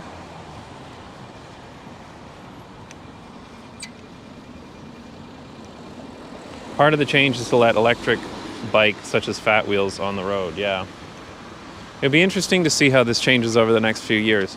I mean, again, like I've said multiple times on this stream, the whole mopeds in the bike path happened because of power-assisted bicycles that then morphed into mopeds. And we're seeing literally the same thing happen with e-bikes. Power-assisted bicycles, limited to 25 kilometers an hour, that are now becoming effectively mopeds like the fat bikes.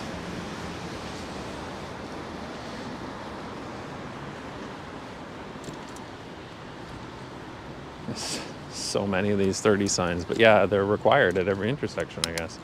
Just get one more view of the street here.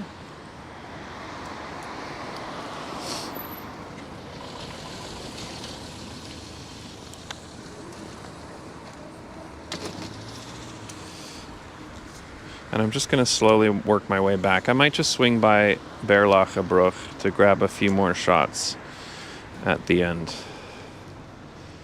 I don't particularly mind fat bikes as long as the speed cap's enforced. I mean, that's the trick, right? And the thing is, the mopeds wouldn't be much of an issue if they were also limited to 25 kilometers an hour. The issue is that the mopeds are almost always have their speed limiters removed.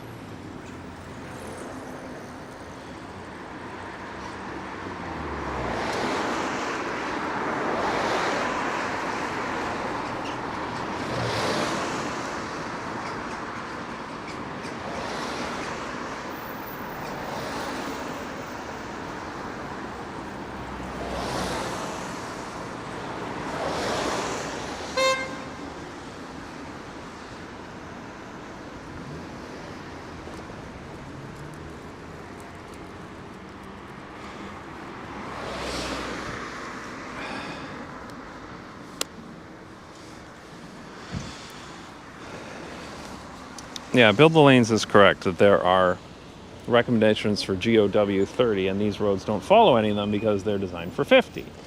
So it is kind of surprising to me that that bicycle path was permitted to be built that way on a 50 kilometer per hour road, but that's clearly old infrastructure.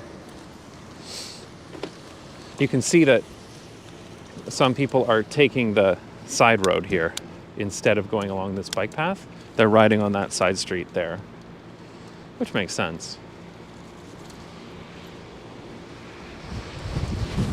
Oh man, Jesus, that was a serious gust of wind.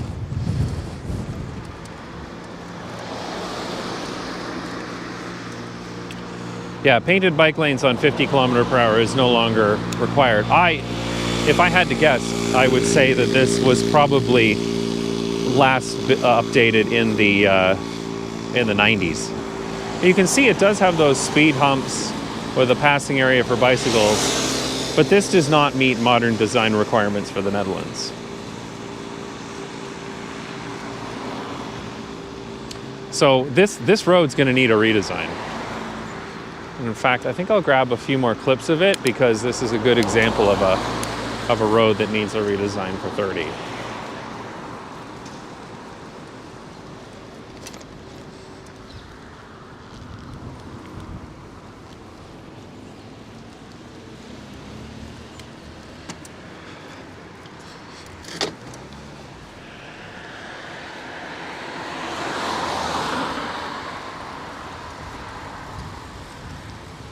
Moped with a speed limiter, we found them. It's really funny when you find a moped with a speed limiter, because I would actually argue that if the mopeds had consistently had speed limiters, people wouldn't mind them being in the bike path. I know they're smelly and loud, but like the problem is the speed they go, not anything else. They're not any bigger than a Bachfiets.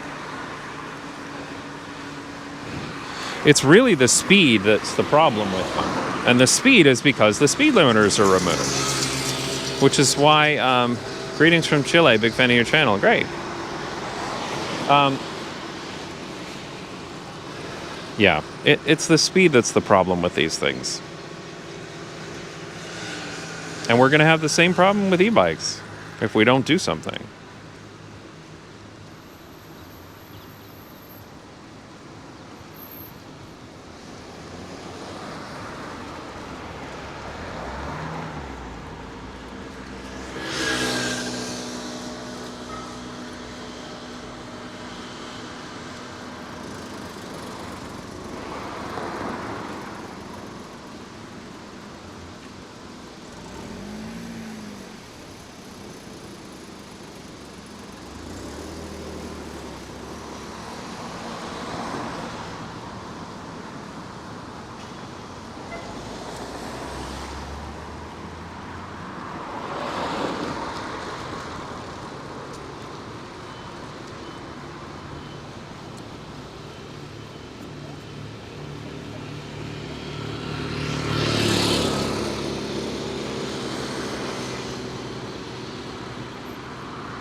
Yeah, there's way too much turning traffic here for this to be 50 kilometers an hour.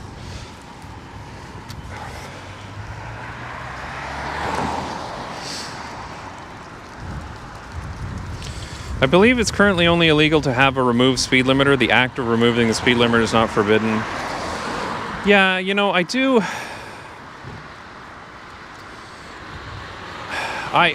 wish that they could make it illegal to remove the speed limiter, and also if your bike or moped has a speed limiter removed, it should be confiscated, and then it should be converted back to not have it at your expense plus a fine. I think that would be, perfectly fair thing to do. Don't remove your fucking speed limiter. The thing that bugs me about the e-bike speed limiter removal is that we have a category in the Netherlands called a speed pedelec. You can buy them. They have a license plate. You wear a helmet. It's a category. So the people that are removing their speed limiters from regular e-bikes are just saying, I don't want to follow the rules of speed pedelecs. It's not like you can't get that vehicle otherwise. You can literally just go buy one from a shop. Like I could get it if you're like, well, I live out in a town that's far away and it takes me a long time and I need to go faster between towns. I'm like, fine, get a speed pedelec. If that didn't exist, fine, but yeah.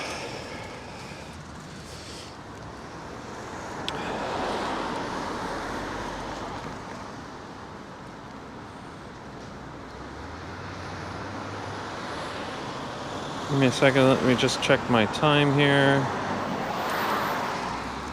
Yeah, there's someone in a powered wheelchair using the bike lane.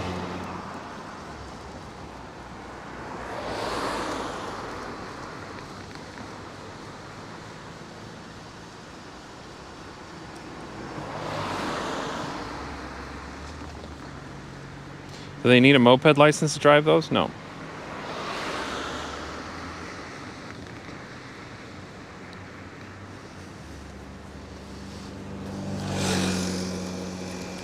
When are you going to make a video of the Berlin car-free neighborhood as the next cycling city? I don't know, probably after it's been built and around for a while and we can see what the results are.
All right.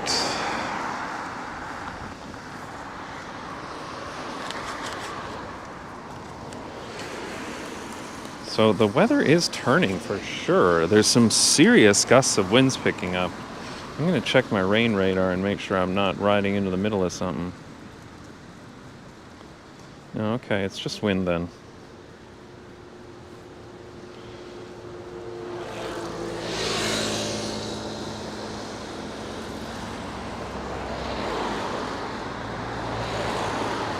All right, let's go.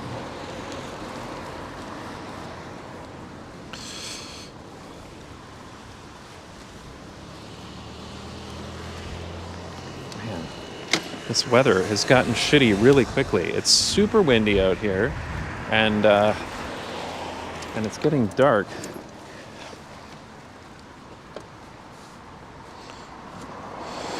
Removing a limiter is more or less difficult for different e-bikes. Fat bikes are often much easier than other brands. I mean, so this is the thing that bugs me. Van Moof was the same way. If you look at like a Bosch motor, like this bike has, it's extremely difficult to remove the speed limiter. You can do it, but with specialized equipment that costs over 600 euros. So you don't see a bunch of like urban arrows going over 25 kilometers an hour.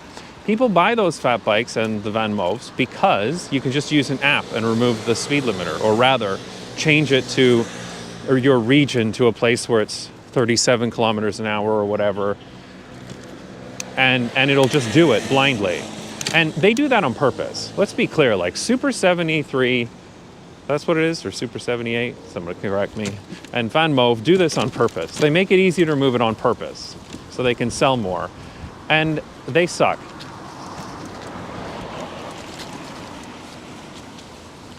And I think that their involvement in this, the manufacturer's involvement in this, needs to be scrutinized more. Because like I said, like I've never in my life seen a Bosch motor e-bike going over 25 kilometers an hour on electric speed. And yet a Van Moof, it's almost never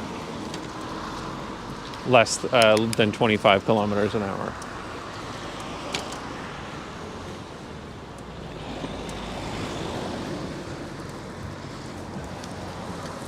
What exactly is the issue with fat bikes? What I just said there. You can remove their speed limiter trivially easy with an app. And people do it, and then they ride too fast.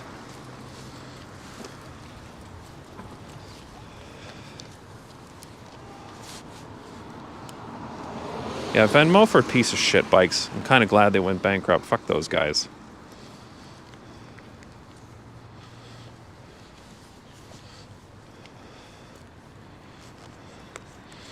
That is illegal here. The limiter cannot be changed by the user. Yeah, well, I mean, so the thing is here, like what Van Moof did, is you could just go in the app and it would just ask you, what region are you? And you would just put like somewhere in Southeast Asia where there's no rules around speed limiting, and it would go, okay, and that's it.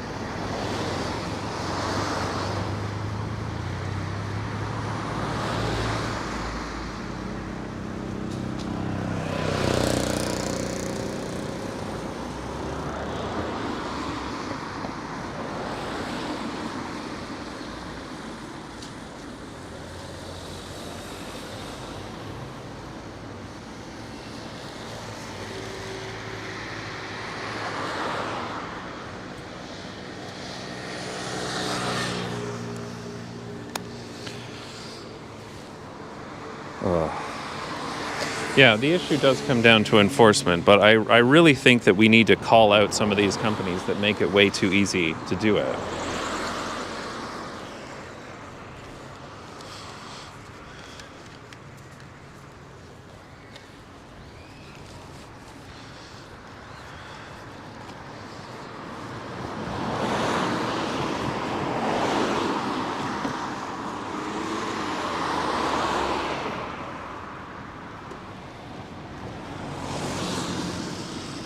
We need insurance companies to rebel. Well, I believe your insurance is already voided if you put a speed limiter. At least it is on your moped for sure.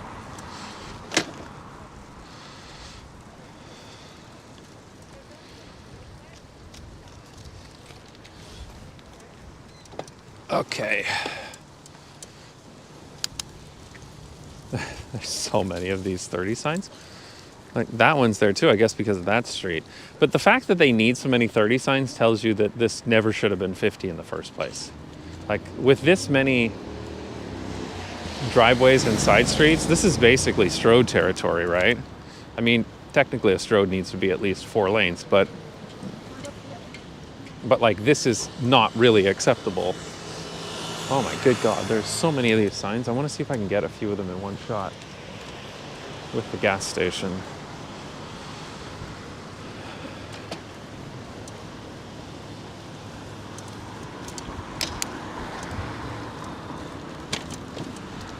There's so many of these signs.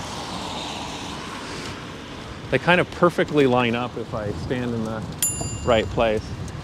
Like alignment of the planets, but if I stand right here, I think I can get all of them in one shot. 4 lanes, 2 for cars, 2 for bikes, lol. Yeah.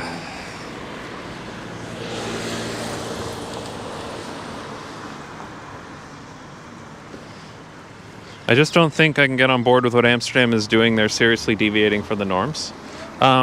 Well, they tend to lead the country in this kind of stuff. But what is it in particular that you have issues with, build the lanes?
How concentrating is a speed issue only to fat bikes? It's certain models of bike that allow the speed limiter to be removed easily, which is the Super 73 and the, what are they called? Dopper fat bikes and the Van Moves. There are a lot of fat bikes here in Amsterdam. We should be reducing the number of GAU 50s and doing more knips like what they just did. Yeah. I think that's true. They definitely should be doing more knips.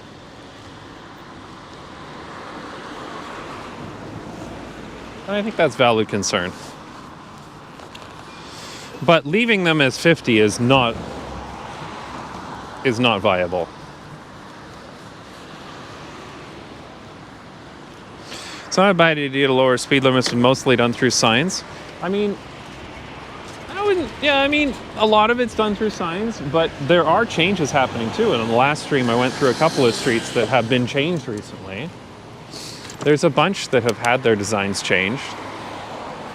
And changing just the signs isn't enough, but it is a start ahead of doing a proper design. There may be a couple of Stroads-like roads in the Netherlands, but they're few and far between. Yeah, I haven't found one yet. I know people have said to me there are Stroads, but everyone I've looked at, I'm like, no, that's just a road. Like a Stroad really needs to have the regular driveways and side streets, traffic lights, at least 4 lanes, 2 lanes for cars in each direction. But yeah, I'm sure there might be 1 or 2 in the Netherlands. I have not seen one yet, though. This is surely not becoming 30, right? No.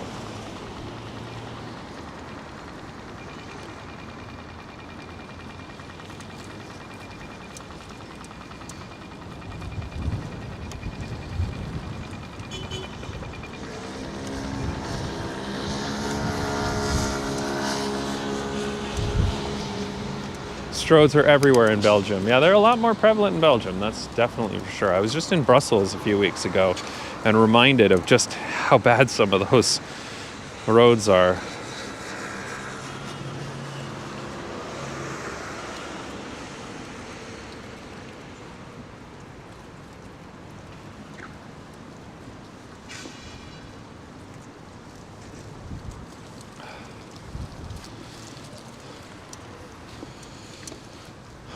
Okay.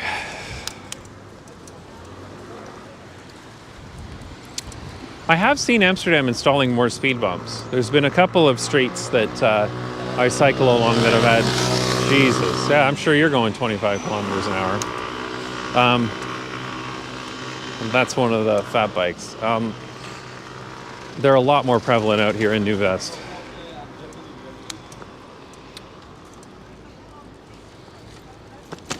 Anyway, there have been a whole bunch of streets that I cycle along that have had speed bumps installed recently. So they're definitely going through and making road changes too. It's not like they're just slapping up signs and calling it a day. But not every street can be changed in a short period of time. So it'll be interesting to see what happens.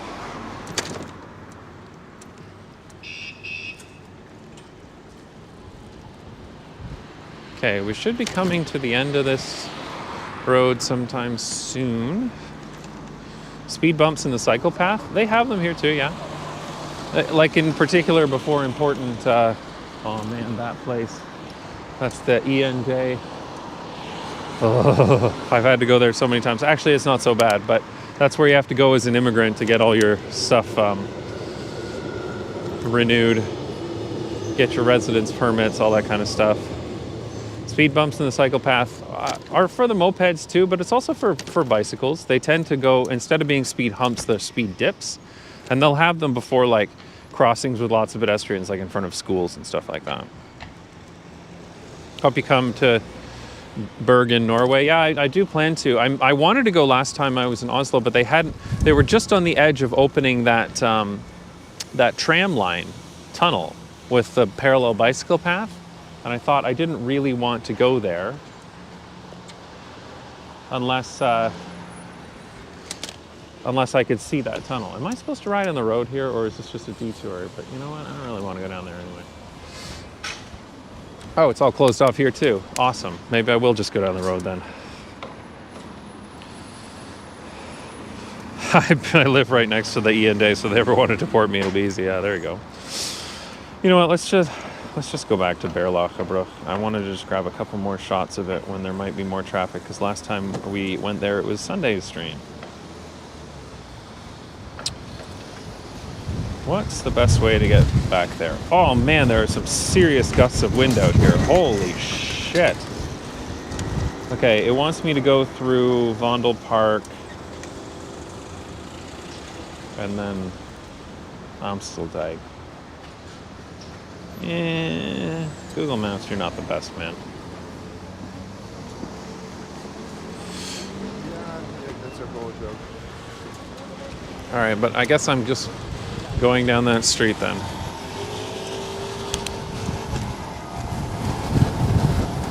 Oh, shit. There is some serious wind picking up here. You can kind of see it in the trees there.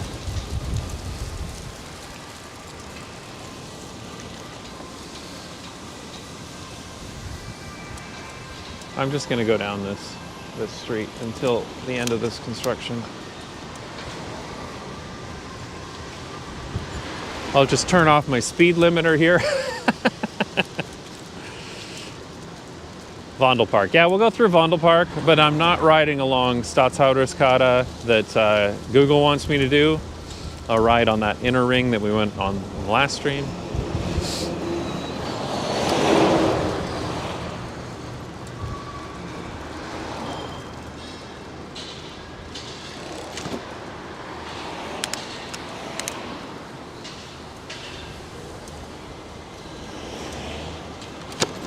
It is amazing how windy it's become while I've been streaming. This is wild.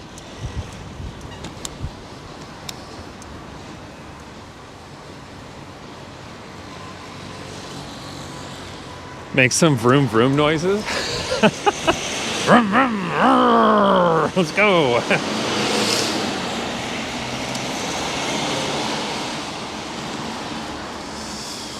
All right, well, that was an exciting ride through New West to see the new Gebieds- und Sluitingswegen that are turned to 30 kilometers an hour. But now we're on some nice bike paths, and this will take us to Vondelpark if we don't get blown over by the wind in the process. There are some unbelievable gusts of wind that are hitting me.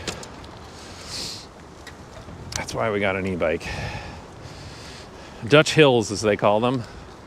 There's a lot of wind here in this country. Is wind normal in the Netherlands? Yes, especially in the winter. We get windstorms, like it's fairly routine to get windstorms with wind over 100 kilometers an hour. And people are like, it's flat there, that's why everyone cycles. I'm like, you haven't tried to cycle in the wind here. No rain expected today though. Yeah, that's why I streamed. But I didn't look to see what the wind was gonna be. But I got an e-bike, doesn't matter. Apparently rain is also on the way. Well, not on my bow and alarm.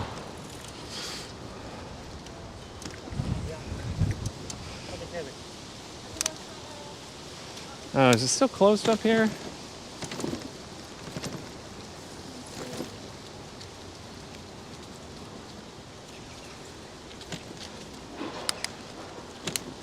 Yeah, it looks like it's still closed. That's kind of annoying, but minor detour. It's well signed.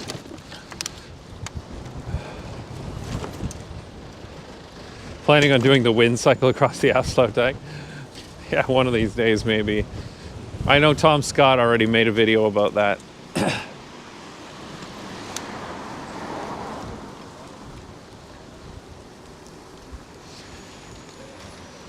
I use bow and alarm, not bow and radar.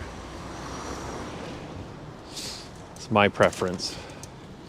When I moved here, I did some tests to see which one was more accurate, and I thought my unscientific test showed the bow and alarm was more accurate. You're streaming a lot this week. Yes. As someone on Twitch pointed out when someone asked how often do you stream, he said he streams, well, 3 times a week. He also streams three times in 3 months.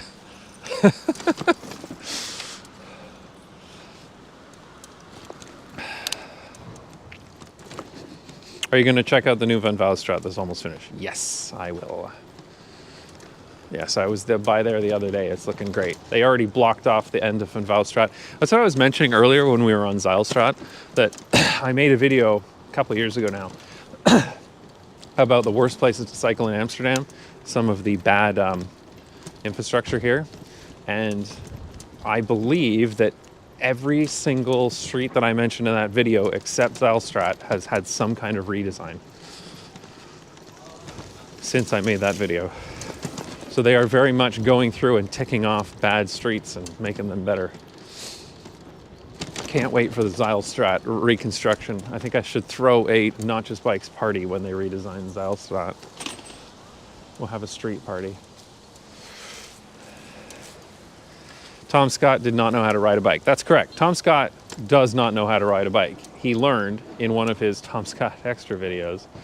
Because when I first started talking to Tom Scott, he was like, we should do a video together. Let's figure something to do on Tom Scott Extras. And then he said, oh, by the way, I can't ride a bicycle. So I was like, okay, well, that makes it more difficult for us to do a video together.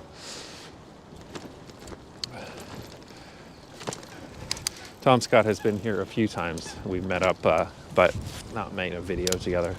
I like him. He's a good guy.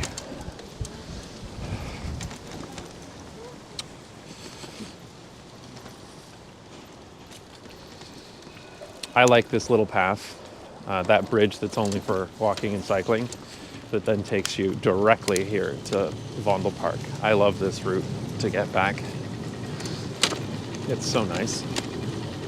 Come on, tram. I'm trying to get through here. Stupid trams. All right, here we are in Vondelpark. How was the Nebula meetup this summer? I heard you did a canal boat tour. Yes. That was really nice. Some of the Nebula folks were in town. The CEO, Dave Wiskus, was in town for some meetings, and then we were like, well, Dave's in town, let's get together. And then it ended up being like 15 of us or something. And Sam from Wendover was here because he had just finished filming Jet Lag in Europe.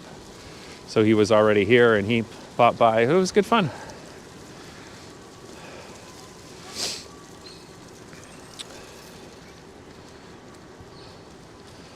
Oh, it is so nice cycling through here.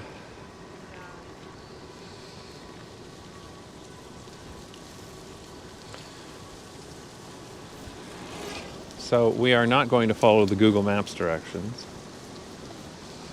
but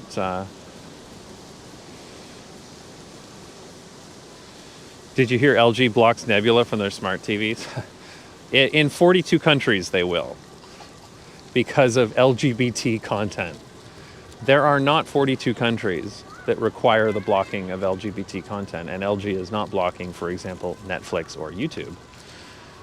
So LG are really going out of their way to appease the homophobes in 42 countries. So fuck LG. It'll be interesting, because I guarantee you that a Nebula creator is going to make a video about that. I know Sam from Wendover was tweeting about it, like, yeah, LG, you don't legally need to block LGBT content in 42 countries, so you're just going above and beyond to be homophobic?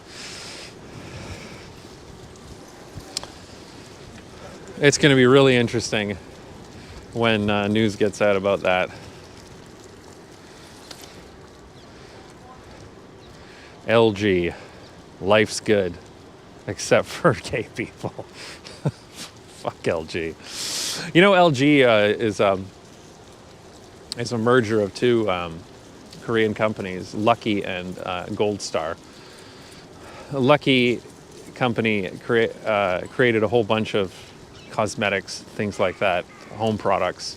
In fact, in South Korea, some people still call toothpaste Lucky because it's like the Kleenex of South Korea. Because Lucky was so associated with toothpaste that people call it Lucky. And Gold Star was a company that made computer electronics and things like that. And they merged to become Lucky Gold Star, which is the most South Korean sounding name ever. So they just changed their name to LG and tried to retcon that it stands for Life's Good. But it's actually Lucky Gold Star. But yeah, screw LG, lose the case. That's what LG stands for. Lucky Gold Star.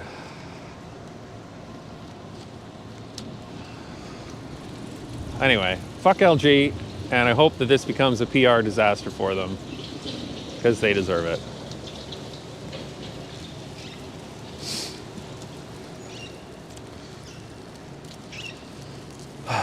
This is the way to get across town. I love that this is effectively like a bicycle highway in rush hour.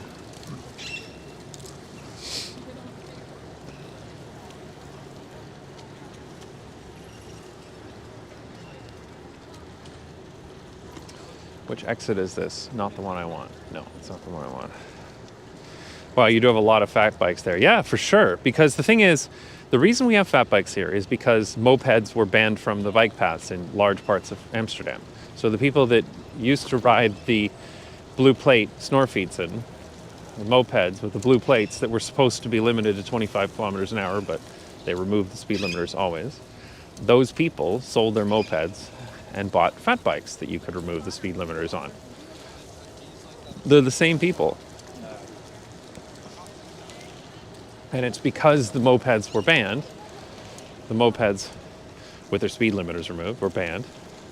And so those people got fat bikes that you could remove the speed limiters on. Because at the end of the day, the problem is not with the mopeds, the problem is with removing the speed limiters. It's also partly because of helmet laws. Well, yes, in those places where within the highway ring of Amsterdam, where you have to ride your moped on the road, you also have to wear a helmet.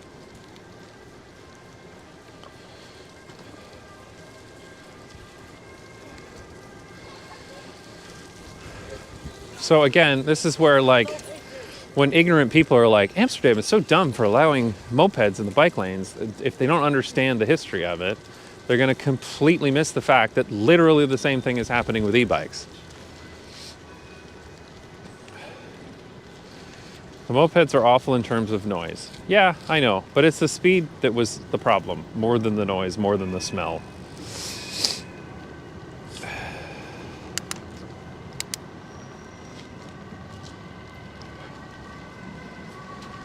Oh, can I get this light green? I hate waiting at this light. There's so little room, so many tourists.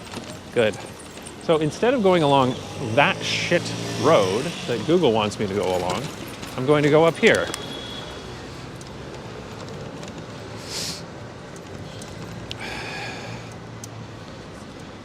The bridge at Minervaland in Stroad is a really busy bike bridge as well during rush hour. It's just been renovated. That's true. Yeah, I noticed that. I noticed that because I was coming back from Stroad a few months ago and the bridge was closed. And I was like, well, shit. Stroad Station, that is. The square is nice, yeah, but unfortunately it's got a Hard Rock Cafe and it's full of tourists. But it is nice, separate of that context. And this street is so much better now that they've turned it into a fietsstraat and blocked it off to through traffic. I mean, Google wants me to ride over there. Fucking stupid ass app. Obviously, it's better to ride here. Ding.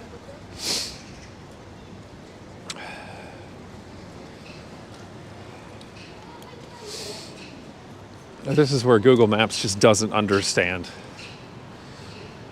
I mean, it's a protected bike lane over there, sure, but you're also riding along with a bunch of smelly cars and a ton of traffic lights. How's the wind? It's better here. It's blocked mostly by the trees in the building.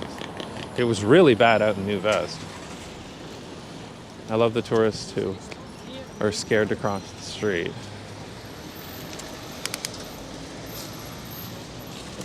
The Rijksmuseum is just to our right here. Show you very quickly. There. I'm going to stop for a sip of tea.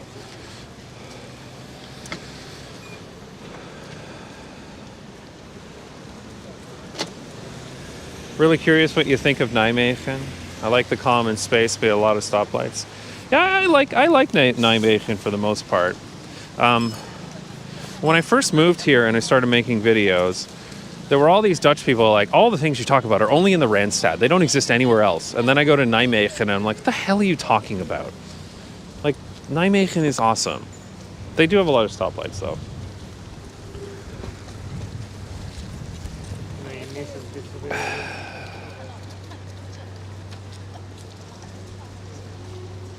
I'm going to make a whole video about why I don't like Nijmegen someday. That's funny. Nijmegen does have way too many cars. I agree with that.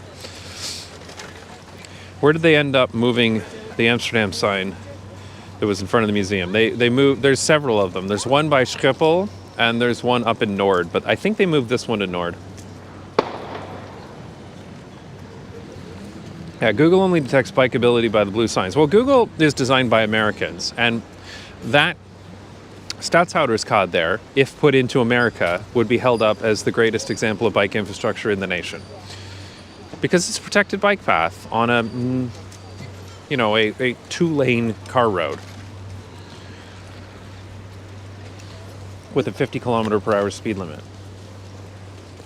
But Google Maps does not understand Amsterdam context. Keizer Karelplein is awful. It's pretty bad.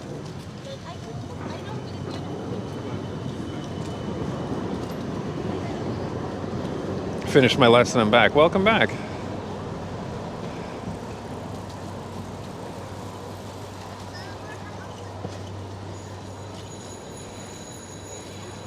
Let me just double check here my time. Yep, all is good.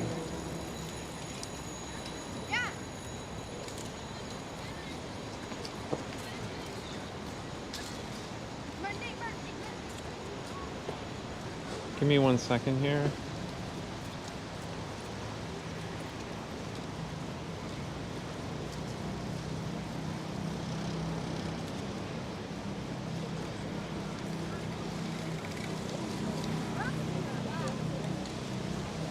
God damn.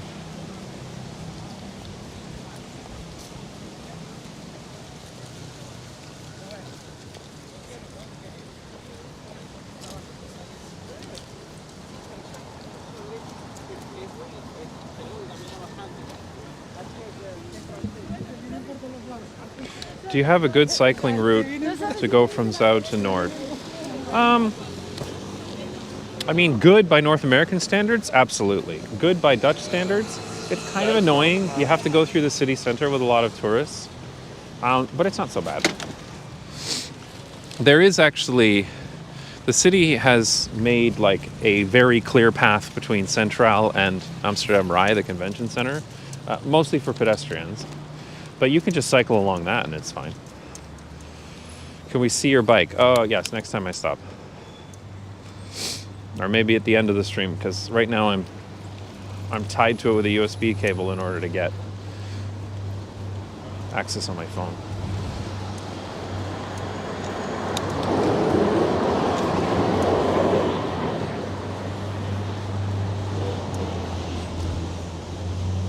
Oh, it looks like they're cutting down some...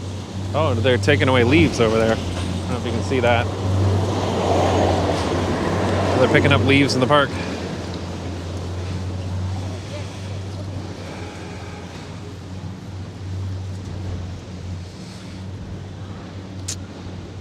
So this is now Wijzelgracht, which is a big roundabout. It's getting better. They've improved it over the last few years. Not too much traffic's coming through here these days. It's nice that Heineken Experience is right there. Don't go there. It's a terrible tourist trap. If you continue that way, you just go straight to Amsterdam Centraal. That's part of that pedestrian route that the city has built between the convention center and Amsterdam Centraal. All right, you're not going to go.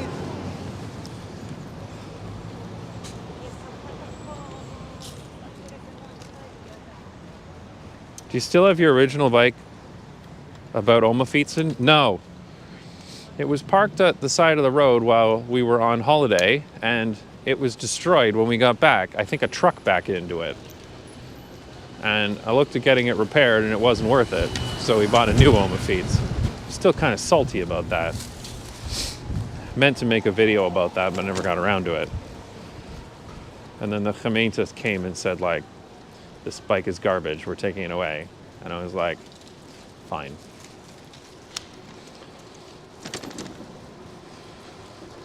Destroyed, not stolen. Yeah, destroyed, as in like completely bent out of shape. It was locked, and also the rack that it was on was also bent too. So I think like a truck or something backed into it, and just it was totally bent out of shape. The wheel was bent out of shape. The handlebars were all twisted while it was locked up at a rack,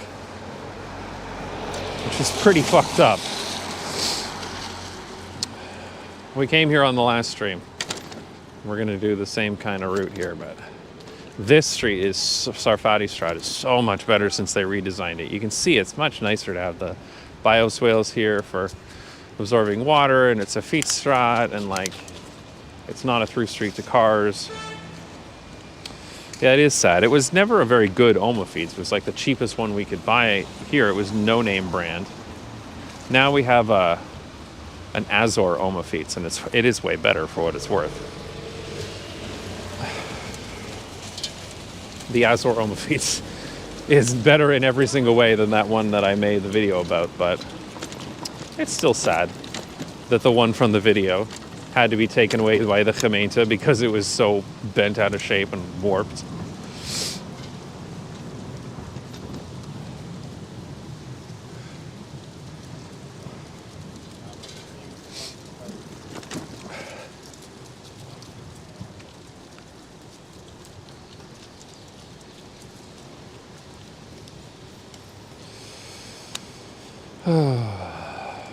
This is a much nicer place to ride than along a busy car road, even if the busy car road does have a protected bicycle path. I love what the gemeente has done with this, because this didn't used to be like this. This is like the last 5 years, even since we've been living here, this has improved. And it's so quiet. Listen to that. I can hear the leaves like rustling, except for you. Damn moped ruining my silence. Okay.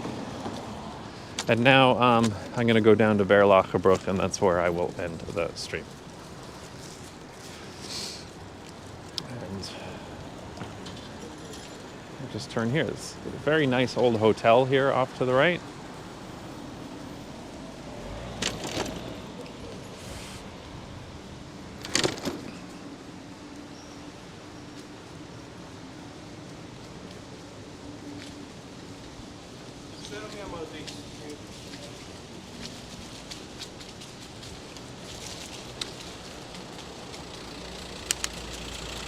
I do like this sneaky little tunnel here.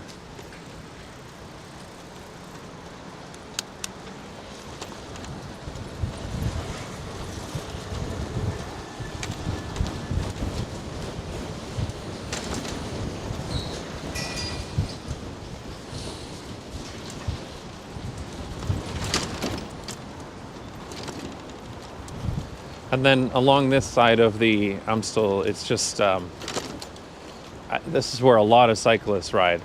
I mean, this is just normal street that's accessible by cars, but again, it's got modal filters so that car traffic is extremely low.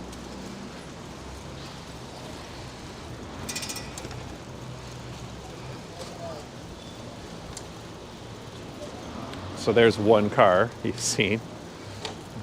And it's like, what, 10, 20 times as many bikes as cars here?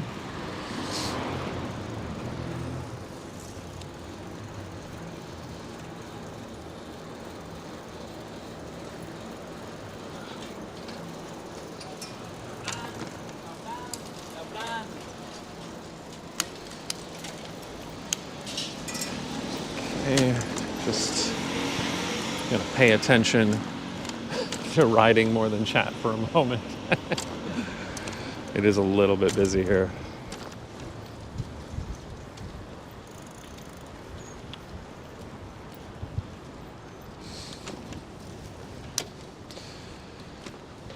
Oh, boo. Is this closed for construction? Oh, good. They got a detour for bikes. What is the mobile route app you use? I use the Fietsersbond app, although I'm not using it now because I know where I'm going. Oh, this is nice. Look at this. They got like this nice bike path here while they're doing the reconstruction. I wonder if this is staying? This looks very permanent. Kind of interesting.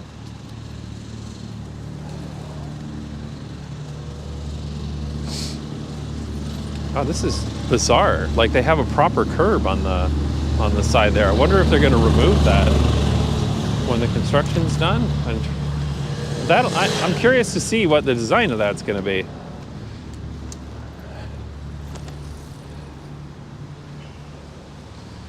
And again, this is just a normal street, but you can see the way they've done it. They have these bricks in the center, and this is a street that's designed to be for high volumes of cycling, low volumes of cars. A lot of stuff in the Netherlands is like this. And Google Maps won't take you along this because as far as they're concerned, it's just a quiet street. And it would be better to be over there on the other side of the river on a protected bicycle path, because in the US, that would be the right thing to do. But here, there's no stop signs, there's no traffic lights. It's a Fietsstraat sign there on the ground. And this is just a very pleasant place to ride. I mean, cars are allowed here, but they're in such low volume that it doesn't matter.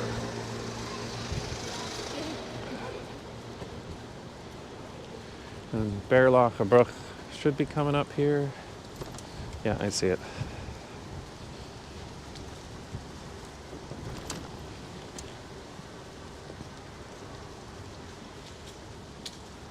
Looks like something that will stay but might alter some of its function when finished. Yeah, I'm interested to see if they're going to be putting in a modal filter there maybe for cars, and then like the route around for bicycles. I'm not sure.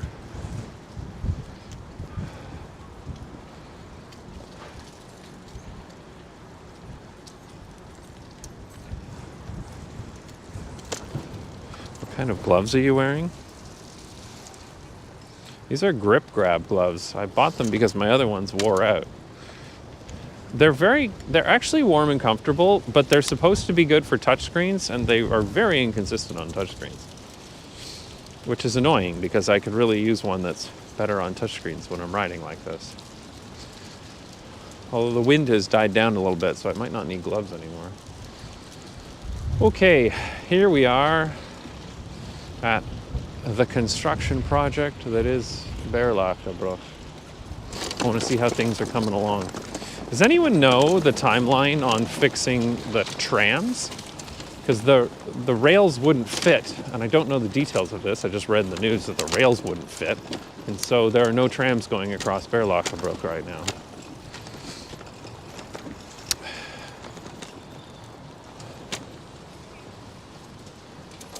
Definitely more traffic than the last time we were here.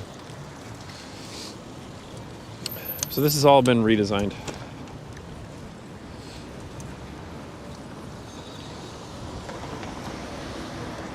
This bike path is wider now, I believe. It's got this concrete now between the cars and the cycle path. And they fucked up the tram track somehow, which is just wild to me. So I guess that tram's gonna turn right here? I'm gonna end the stream here. So let me just pull around so we can get a view of the tram.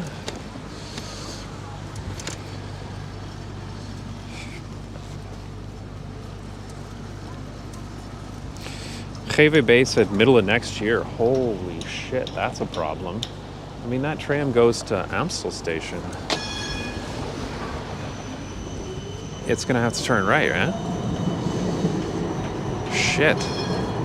That's bad.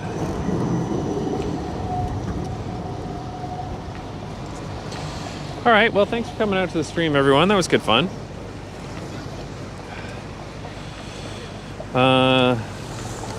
Last time I forgot to raid someone on Twitch, so let's see if anyone is streaming right now.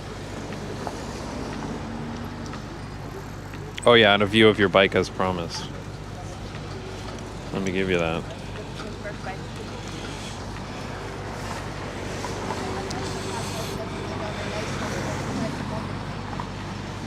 It's a Gazelle e-bike.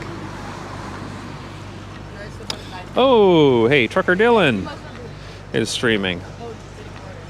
I'm going to send you Twitch guys over to Trucker Dylan. So he's a Belgian truck driver who drives a truck in Belgium and the Netherlands. He's a good guy. It's really fun to watch all of this infrastructure through the eyes of like a truck trailer driver. So I'll send you over there. That's Trucker Dylan on Twitch. Rating in 86 seconds.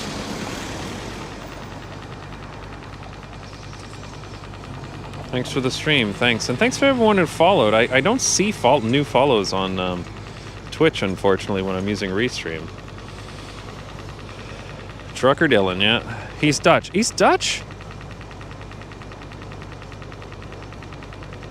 I must be confusing him with Jokers then, who also does truck streams.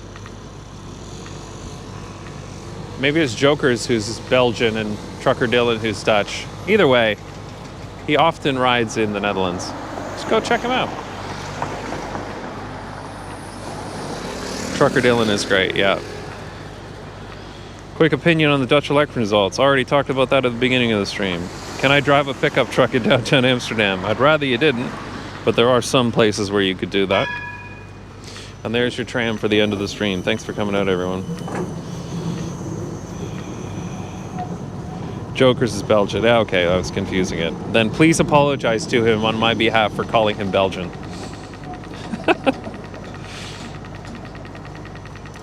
Trucker Dylan is Dutch. Thanks, everyone.